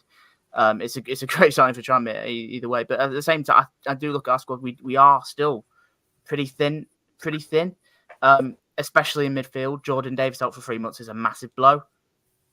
Absolutely huge after how well he started for us. Hopefully, they'll sign a Jaden Luca today, brings that little bit of quality in midfield, and we know what Justin Abiku can offer, who we signed on loan for the season to some fans' delight and some not. I think it's clear to say, but I think you've still got to look at it. He's still a young lad learning his trade. He was incredibly raw, but that was the least I expected from someone like him. He's a tall lad, needs to be stronger. Probably will get stronger. The thing is, I've seen all sorts of rubbish tonight, in which for the fans that are against it, I mean, he's got a dreadful first touch and all that. Apparently, there were 4 League One clubs after him, and I've seen some suggestions that apparently Dave Artell's a liar for saying that because they think of his quality. First of all, it'd be a really weird thing to lie about. I think straight off the bat. But yeah, I'm not against that at all. I mean, the main thing we needed, I've always said we needed a striker today. We've got that. I mean, I've always said we probably needed a midfielder in. We've got that. It's just more of a defensive line, sort of like a number 6. But I think we're sort of looking like we're pinning all our hopes to Curtis Thompson coming back, which I sort of think is a little bit unfair, actually, with the sort of disjointed preseason he's had. So I don't want us to really pile on of him too much. But I'm waffling on a bit here. There's a lot to talk about. We'll probably get into a little bit more on Sunday when we record. Down to the last 19 minutes, Giovanni Lo Celso as to Real Betis has apparently been confirmed. Just seeing a couple of other loser, another one on set. There's not really much more to add unless any of you have seen anything. Stevenage is set to announce Jake Young. I think we can finally say, because they've tweeted the night is still young. And MK Dons it's bizarre. We saw that link last season between Dan Kemp and Jake Young. That was, of course, they were lone players at Swindon, which they'll probably be kicking themselves over in hindsight. But yeah, it's bizarre, isn't it? And there's the breaking news on the Victor Osimhen deal. Yeah. It looks like it is. Looks like it's off, but Again, I think that's the only, we talked about it earlier, it's the only thing that I think Chelsea are missing is that kind of reliable number 9. But whatever, they can play a 11-a-side team of wingers, I guess. They'll do that instead, I'm sure. But they could probably make about 4 Scots worth. Yeah, exactly. Exactly. Other than maybe up front. I mean, I feel like that Osimhen story has been going on for at least a week, in which Chelsea are really interested, but they haven't really seemed to do much. Yeah, that's what I've sort of got from that. Yeah, I mean, some would say it's a deadline day panic buy because there's only really been any form of development now. But I feel like it would have been a really sensible deal. But yeah, in a brief move back to Stevenage, having now Dan Kemp, Jake Young permanently at a club that, you'd imagine they outperformed last season. It's a really, really, I think it's a really good signing and a good pair of signings that hopefully will, for Owen's sake anyway, will benefit their goal scoring issues, because they linked really well last season for the first half, of course. But I suppose my question now is, what happened to the Fleetwood deal with Jake Young? Because the last I heard, that was over the line. When did that collapse? Stevenage just must have come in with a better deal, in which, you know, I mean, with them as well, he's got the luxury of playing in League One. I think that might have been but it's just that's just speculation. But it's a terrific stand for. I think it's just a case of it's finally done. I feel like it's sort of been a long time coming. You could tell that it's just not worked out at Bradford. It's just not at all. But we can see that in League Two, especially the amount of quality he has got. You look at his spell at Swindon. I mean, the fact he's been reunited with Dan Kemp is perfect. I think it's just whether they can do it in the league above in a different team and perhaps maybe a different style. Probably not to the extent that they absolutely tore up League Two. But I don't think there's any reason why they can't sort of emulate some sort of form from there.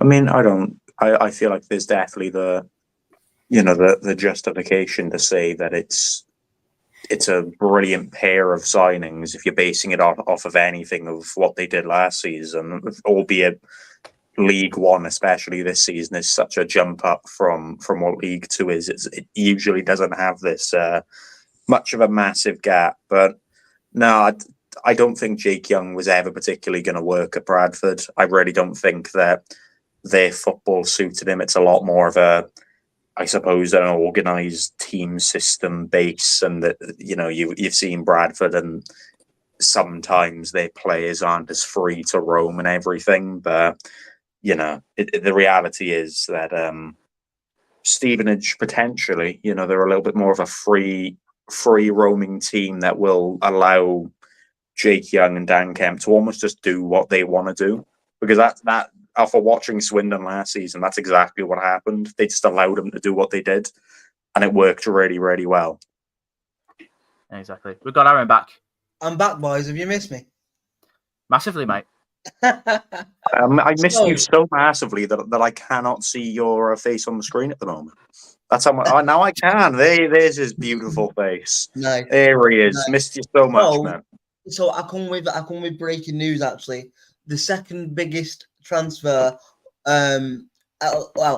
So depending on Stansfield getting done on time, which I think obviously is going to happen, the second biggest transfer in the league has just took place in Keeler Dunn going to Barnes.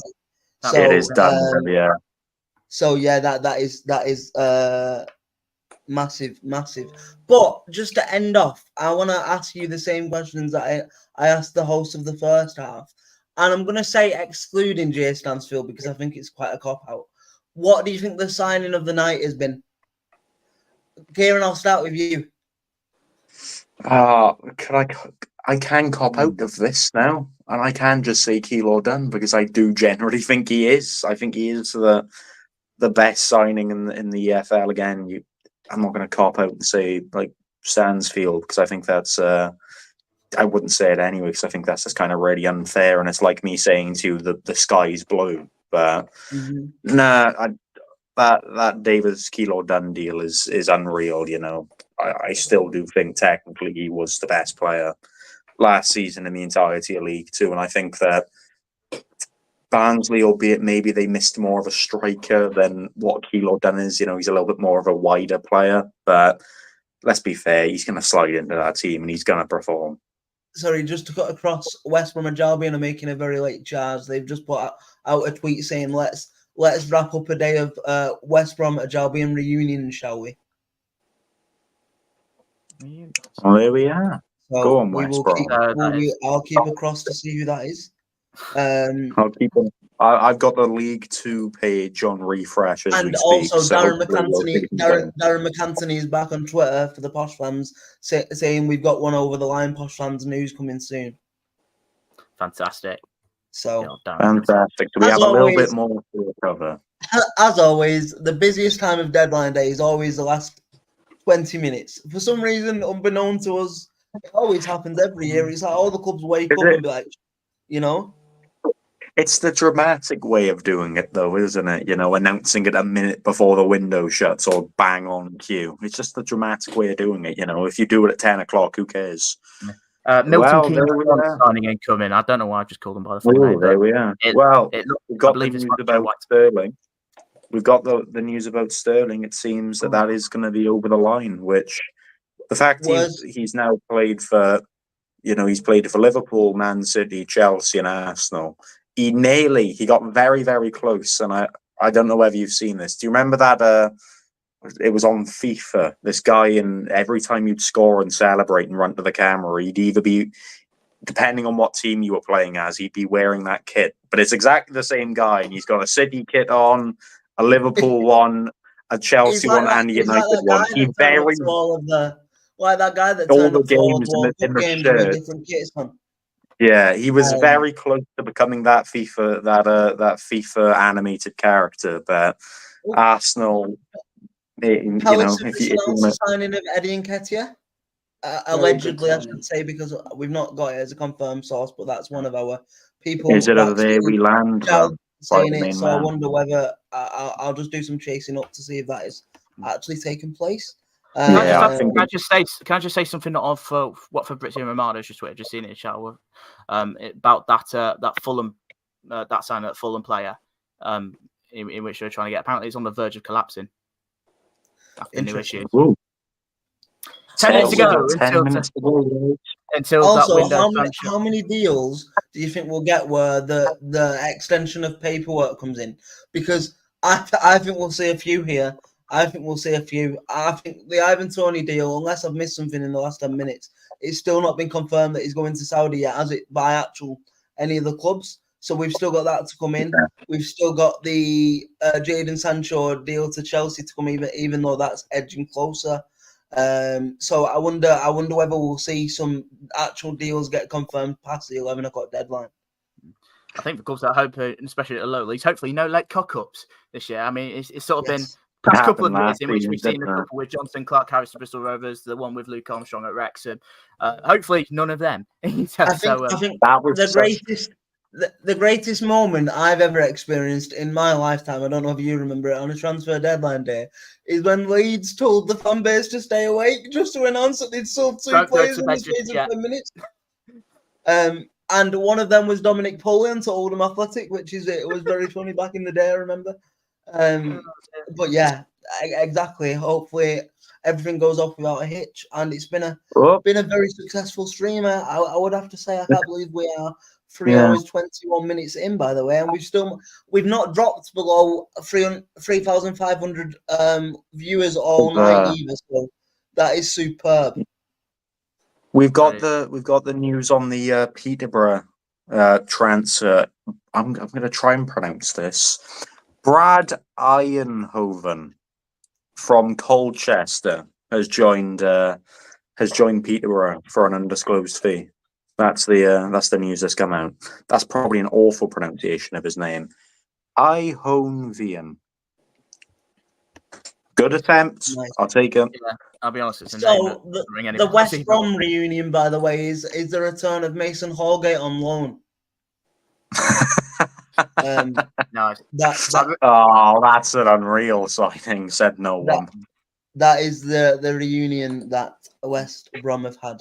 I'm just refreshing the page to see if there's a really shit reunion, isn't it? Yeah. Fulham now lead the race for Reece Nelson. Where does that come from? Where did that come from? Actually, just going back to West Brom, I know you mentioned Mason Holgate. I know we're talking about what's probably would have been one of the best transfers. Sorry, I just need to cut across here. I don't know whether we've mentioned it. I can't remember whether you mentioned it. So apologies if you have. But MK Dons are about to make a signing, and also Stevenage have confirmed Jake Young now. Yeah, I think this MK signing was Joe White, who was at Crewe last year. Really good signing that. Yeah. From what I've seen. I'm just scrolling through every team to see if we've got any late things going on. Nothing coming out of Swindon. Nothing posted yet by Paul Bale. Praying that Oldham just post a picture of a stone, but because there's no National League deadline, maybe that can happen as the season goes. Who knows? Who knows? I think the one deal that I think has been that. And this will come as a shock to no one. The one deal that a lot of Swindon fans want, if you take a guess on who it is, I bet you'd never guess. A certain player who plays in Scotland at the minute, a certain McCurdy. Everyone, I've seen so many Swindon fans want him back again. but I haven't heard anything about it. Not from me either. Look at Chow putting in the bloody chat as well that he's had no signings, so he's not been busy. Lucky for some. It looks Saying that like we've made no signings. I mean, we've made 2 today, and I think that will probably be our last. I can't see us making any more now, if I'm going to be perfectly honest. But you never know. I just can't see it now.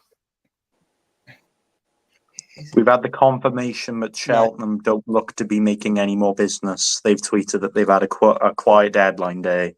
They'll see their fans tomorrow in Warsaw.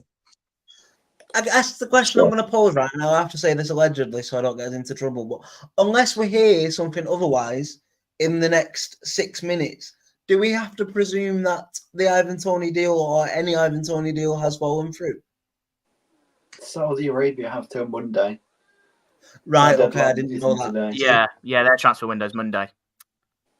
Right, nice. But it obviously depends. Yeah. I'm not sure if anything depends on like Brentford in this country, but I don't know. But yeah, no, I feel like it'll be a thing of like they'll be able to make that addition because their window doesn't shut, but it just means that that Brentford won't be able to kind of capitalize and bring anyone in. Yeah, I'd imagine it'll be all right. I don't think it's any problem. Yeah. So it's being reviewed, and it's almost. Tyler Roberts has gone to Northampton on loan from Birmingham. That's a bizarre. I remember Tyler Roberts. You can basically call me Fabrizio Romano, by the way, because as soon as I mention Ivan Toney and movement or not movement, we have got some breaking news that from Fabrizio Romano that the paperwork is currently getting reviewed. So it looks like that could be done. Yeah. 5 minutes to go. We are very nearly there. 5 to go. Yeah, so that Northampton deal for Tyler Roberts, that's bizarre because I remember wasn't he the one that used to play for Leeds and was one of those big up and coming prospects, but I think injuries and stuff have kind of prevailed him from reaching that. Same with there's like a few signings in League Two, Ben Woodburn, for example, and George Byers, those players that are probably, if you look at them on paper, too good for the divisions that they're in, but injuries have kind of prevented them from getting reliable games going. Bristol Rovers are not done. They're on their way to bringing someone in. A nice little fun question to round things off. What is the one signing that your club has nearly pulled off on a deadline day that you can remember that actually never happened? I'll start with Oldham, actually, and the one I remember, and it's actually in his book.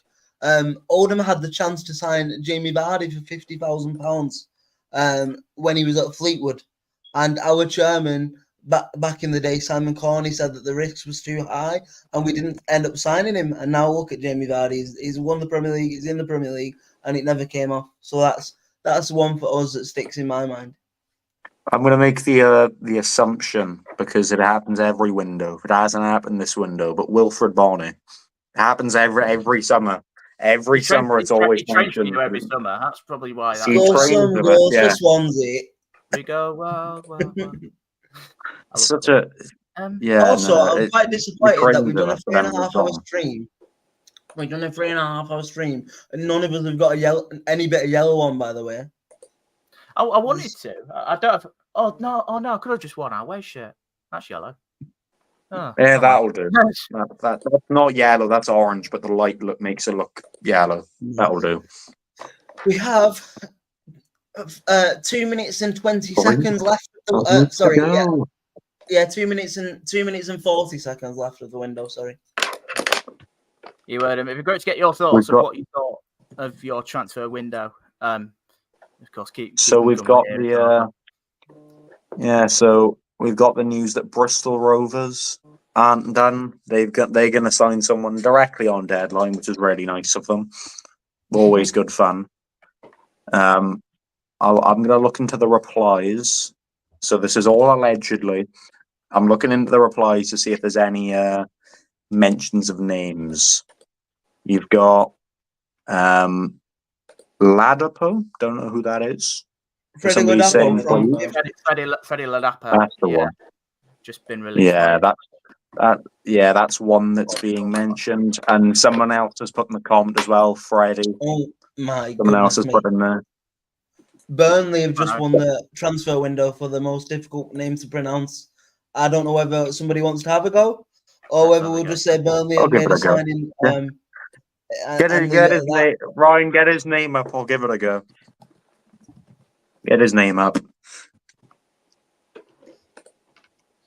I think oh god. I can say that with Mason Holgate. Yeah, Mason Holgate. Yeah, that was easy enough.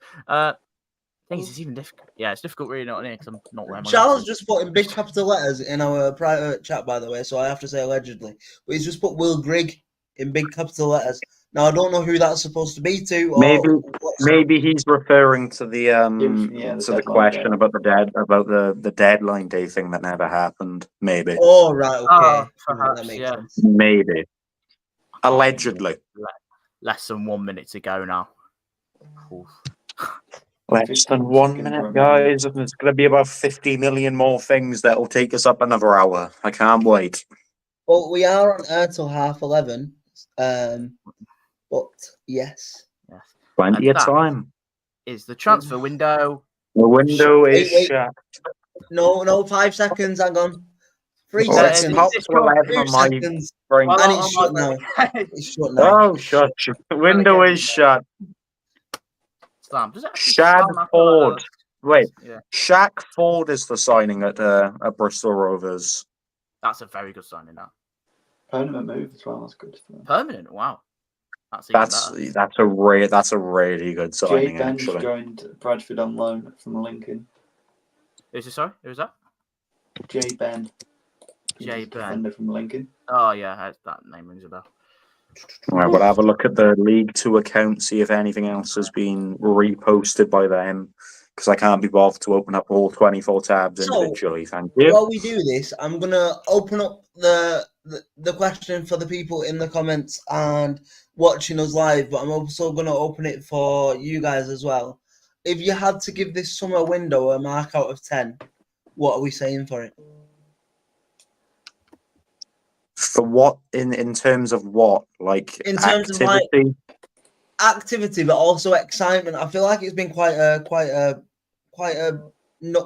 numb down transfer window actually. Yeah, there's been a few deals that have been really exciting, but in comparison to usual summers, you'd probably say like a 5. That is not as much as a usual summer in my eyes, but that's not a bad thing by any stretch. It makes the bigger signings stand out more. No, of course. I think in years gone by, you've probably seen like transfers, and with the amount of money that's being spent, obviously it's been a lot calmer this year, especially in the Premier League, got certain rules to follow. But Birmingham. Unless you're Birmingham City, yeah, they'll just spend who they want. Which, speaking of which, with the whole Birmingham thing, there's it's now past 11 o'clock, and there's no mention of Jay Stansfield. So maybe they're making an announcement video as we speak, and it's all been signed and all that other stuff. But as of 2 minutes past 11, there's nothing. So we'll have to see. Sorry. The Wigan correspondent is tweeting that the a loan deal for Oldham Athletic and Josh Stones is no longer out of the equation. Oh yeah, forgetting that. When's the National League window shut? There isn't one. The registration. Oh wait, no. Doesn't it close temporarily in March or something? The registration window shuts in March. Yeah. You lucky things. Look at you and no deadline day.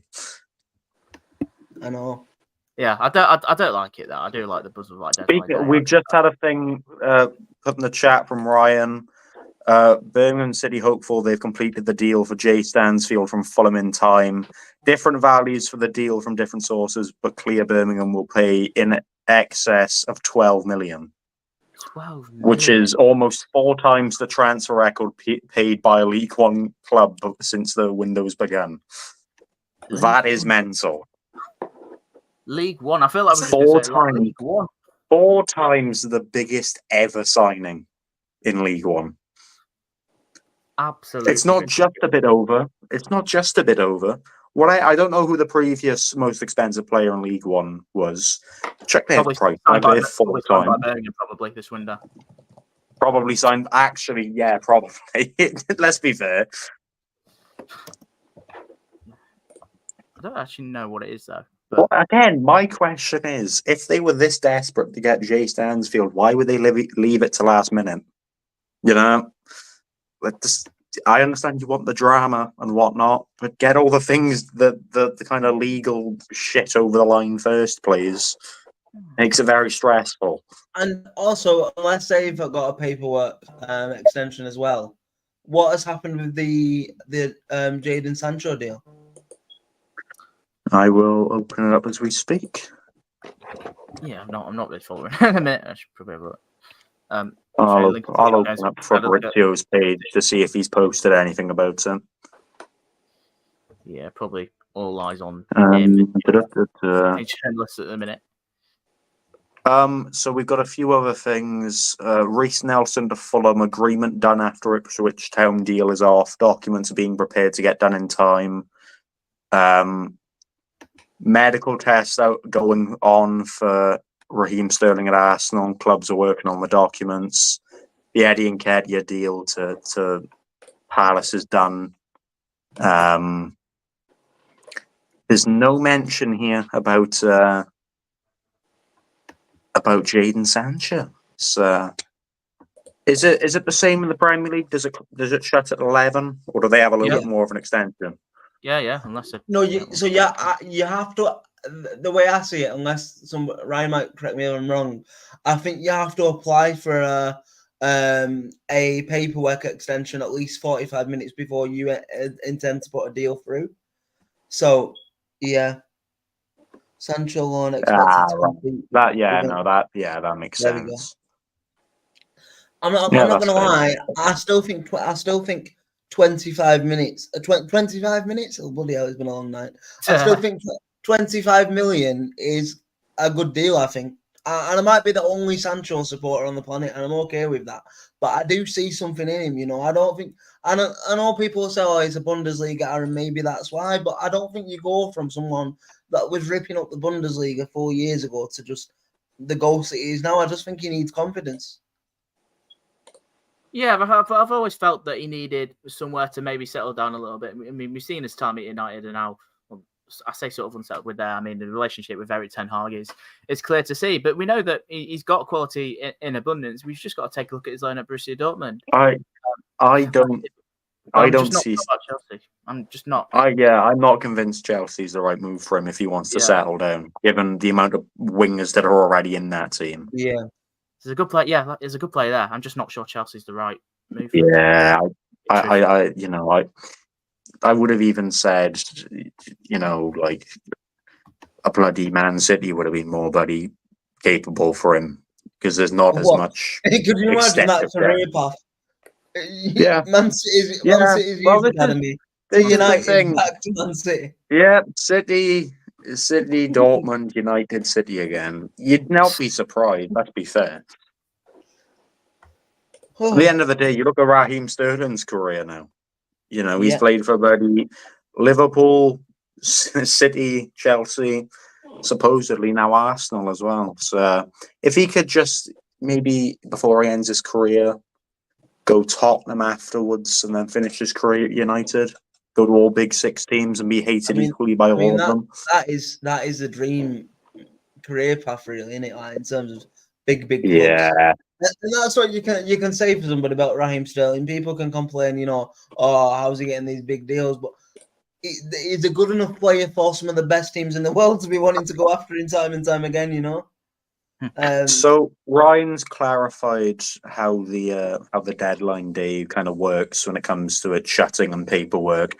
He says you need to have the deal sheet submitted by the deadline, but it gives you an hour after the window shuts to complete the paperwork. So technically, we could see signings come in now before, after we popped off at 11:30, we could see signings at 12 o'clock, which wouldn't be ideal. Let's be fully honest. But there has been that has happened and probably might happen. Yeah, it's happened. There's plenty of either way. I think it's been a relatively actually exciting stream. For the first one that we've done, it's got a phenomenal response. There have been some fun stories that have been developed over the course of the evening, and I've enjoyed it. It's been good fun. But it's just about wrapping it up now and seeing if anything else is waiting to be confirmed. Yeah, Peterborough said that they're announcing one more in 10 minutes. One more in 10 minutes. They've just signed one guy from bloody Colchester, so they had two more. The only Lions. I love Frank Rothwell, but I have a lot of admiration for how Darren McAntony continuously runs Peterborough United. The transparency with him, and up until the point where he started to get a bit crazy on social media, also the transparency with Andy Holt at Accrington Stanley. Them two for me are the two best owners in terms of being so transparent with the football, with their own football fans. I think we should see more of it really in football. Don't you agree?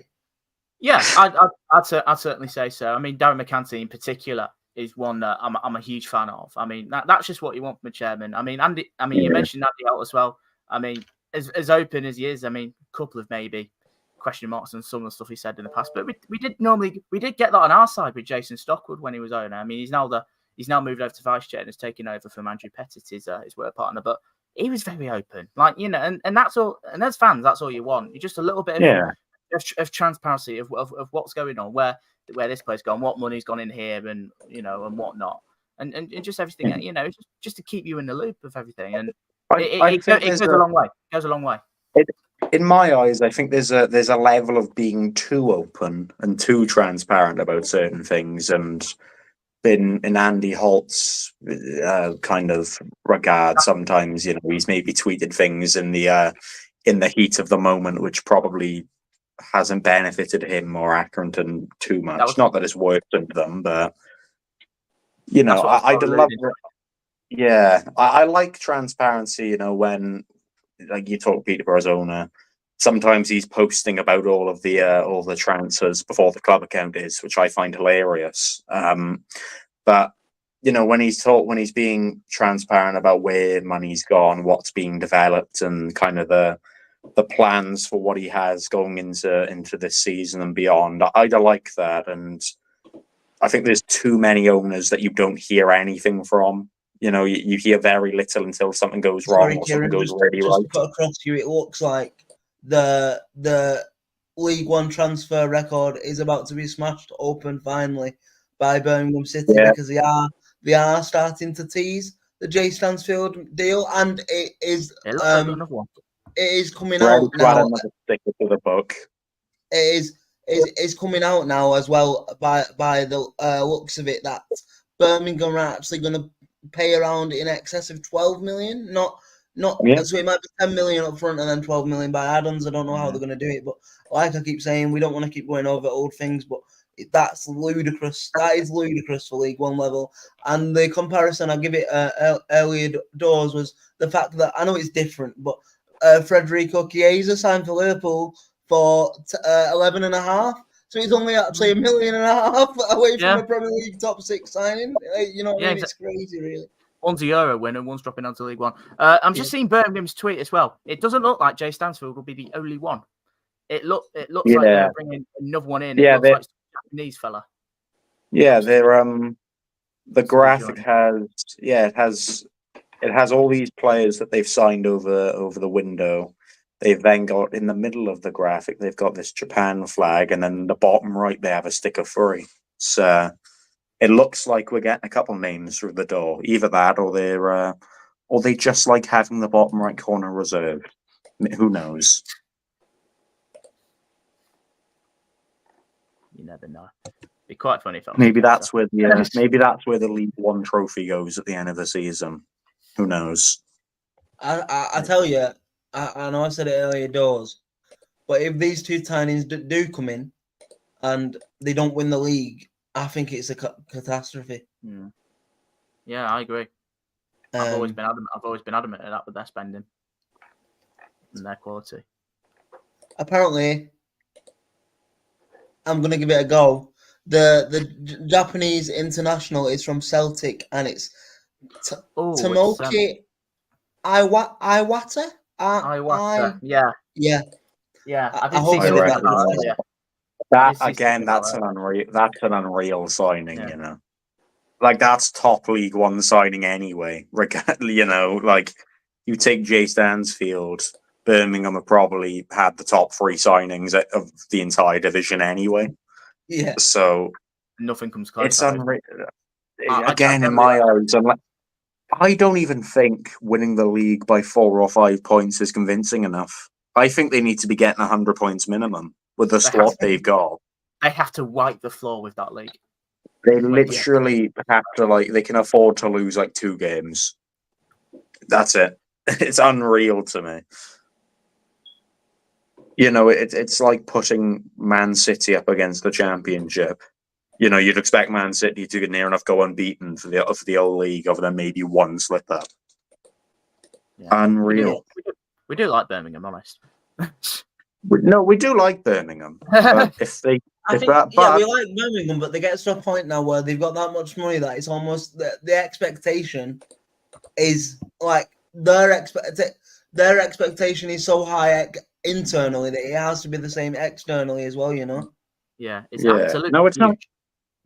Yeah, it's not that discred, is it, to Birmingham? You know, you can't ignore the fact that their business is good, but it's that good that they have to be winning the league. You know, they are the Manchester City of League One. That's what they are.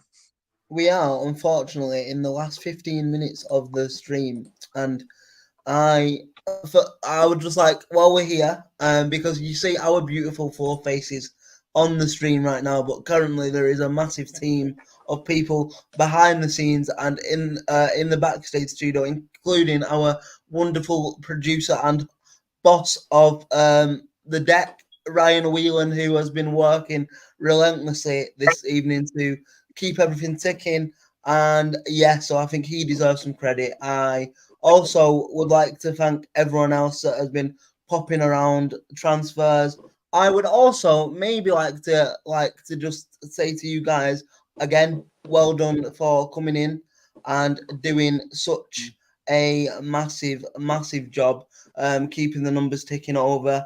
And yeah, I think for our first stream, this has been very, very successful. It's gone a lot better than I could ever have imagined it. And this is I don't want to sound like the expectant boss now, but to me, this is the benchmark. If we can do this once, we can do it again, you know? So like Absolutely. we know we can hit these levels now, and we wouldn't be able to do that without you wonderful listeners and viewers of tonight. So yeah, I think we've got to be really proud of our efforts tonight as a collective. Definitely. Absolutely. I just want to add a couple more things. Obviously, first of all, thank you for everyone else that's tuned in. Obviously, before us with the 2 lads from the League One Lowdown as well. You know, really good support on this, and as you say, massive numbers tonight. And of course, this won't be possible without us. Obviously, big shout out to Ryan and everyone behind the scenes back there. Also, want to give a massive shout out to everyone on the writing side of the deck. You know, it's been a busy summer. There's a lot been going on, and especially today, it's certainly been all hands on deck for quite a lot. Yeah, I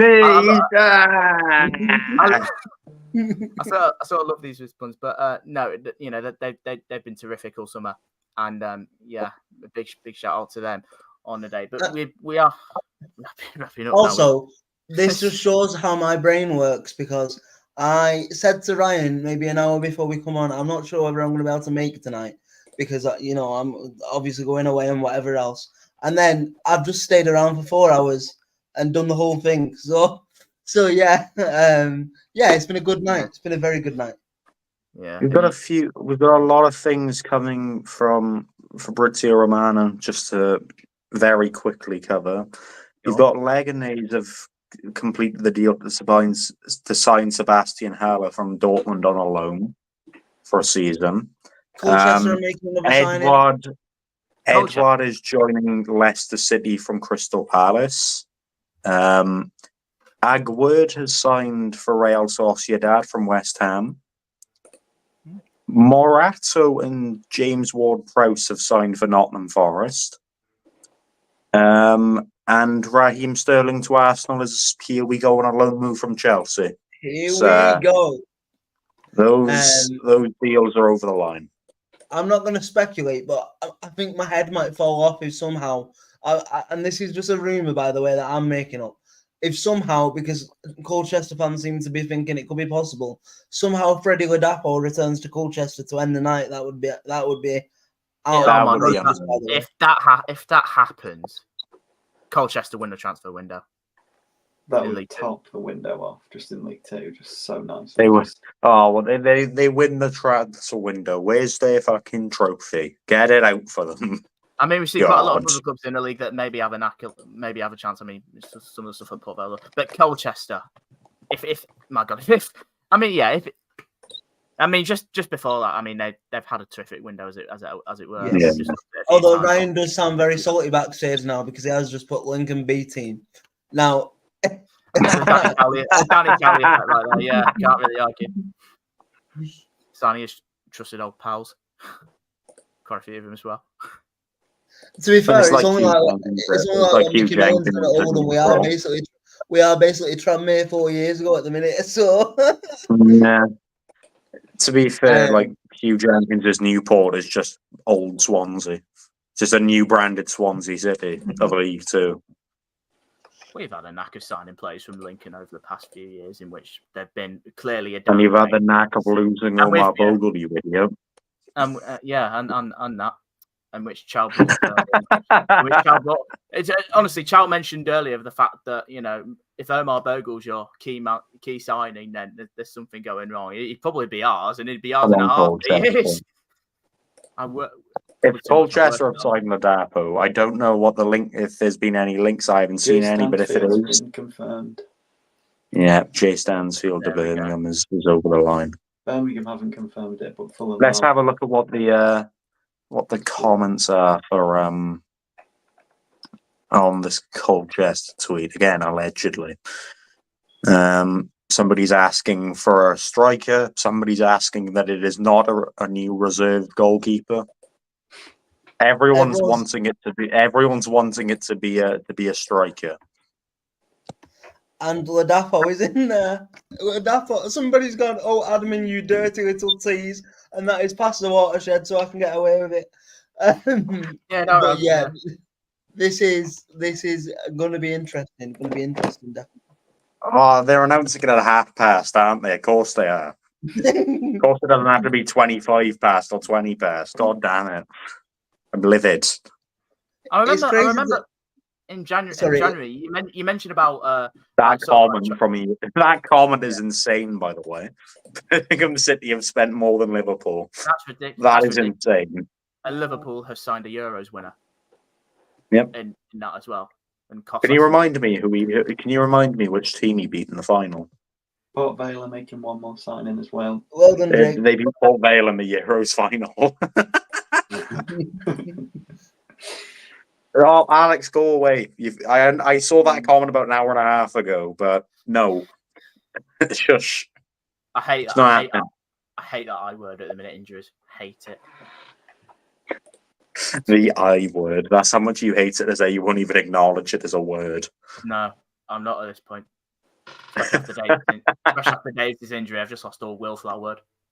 I gotta say, by the way, this is so cruel from Colchester. They've put an announcement out at 11:15. They're away to Accrington tomorrow. That's a long trip. They're away to Accrington. I was going to say, it's crazy to think that we are sat here at 11:30 at night, 11:20 at night, and it is a game week tomorrow. Yeah. We don't play tomorrow, we play Monday, so it's fun for me. Yeah, but for us, it's match day, Well, it's not match day yet. Actually, we need to get that. We need to get the N'Golo Kante tweet out ready to post at midnight on the 40th Fever account as well. It's scheduled. Don't worry. It's already scheduled. Good man. Good man. Of course. I'm always going to. Come on, Colchester. Tell us who it is so we can go to bed, please. Oh, it's Ladapo. It has to be. Come on. Yeah. Oh no, it's be Ladapo. The thing is, we're on about the teams making prolonging transfer signings. I remember Crew in January, because I remember it sort of feel like it was a toss up between us and them for Charlie Kirk. And they sort of announced a teaser at about 11, and I swear they didn't announce it until about 1:45. They sort of just left it, Yeah, we did that. I don't remember. We know did why. that. We did that a couple seasons ago. I don't remember who we were like. We announced like a lone player who played like 2 games and he was shite in both of them. But I we wouldn't put out mind the as well, tweet just that, like, completely off record as well.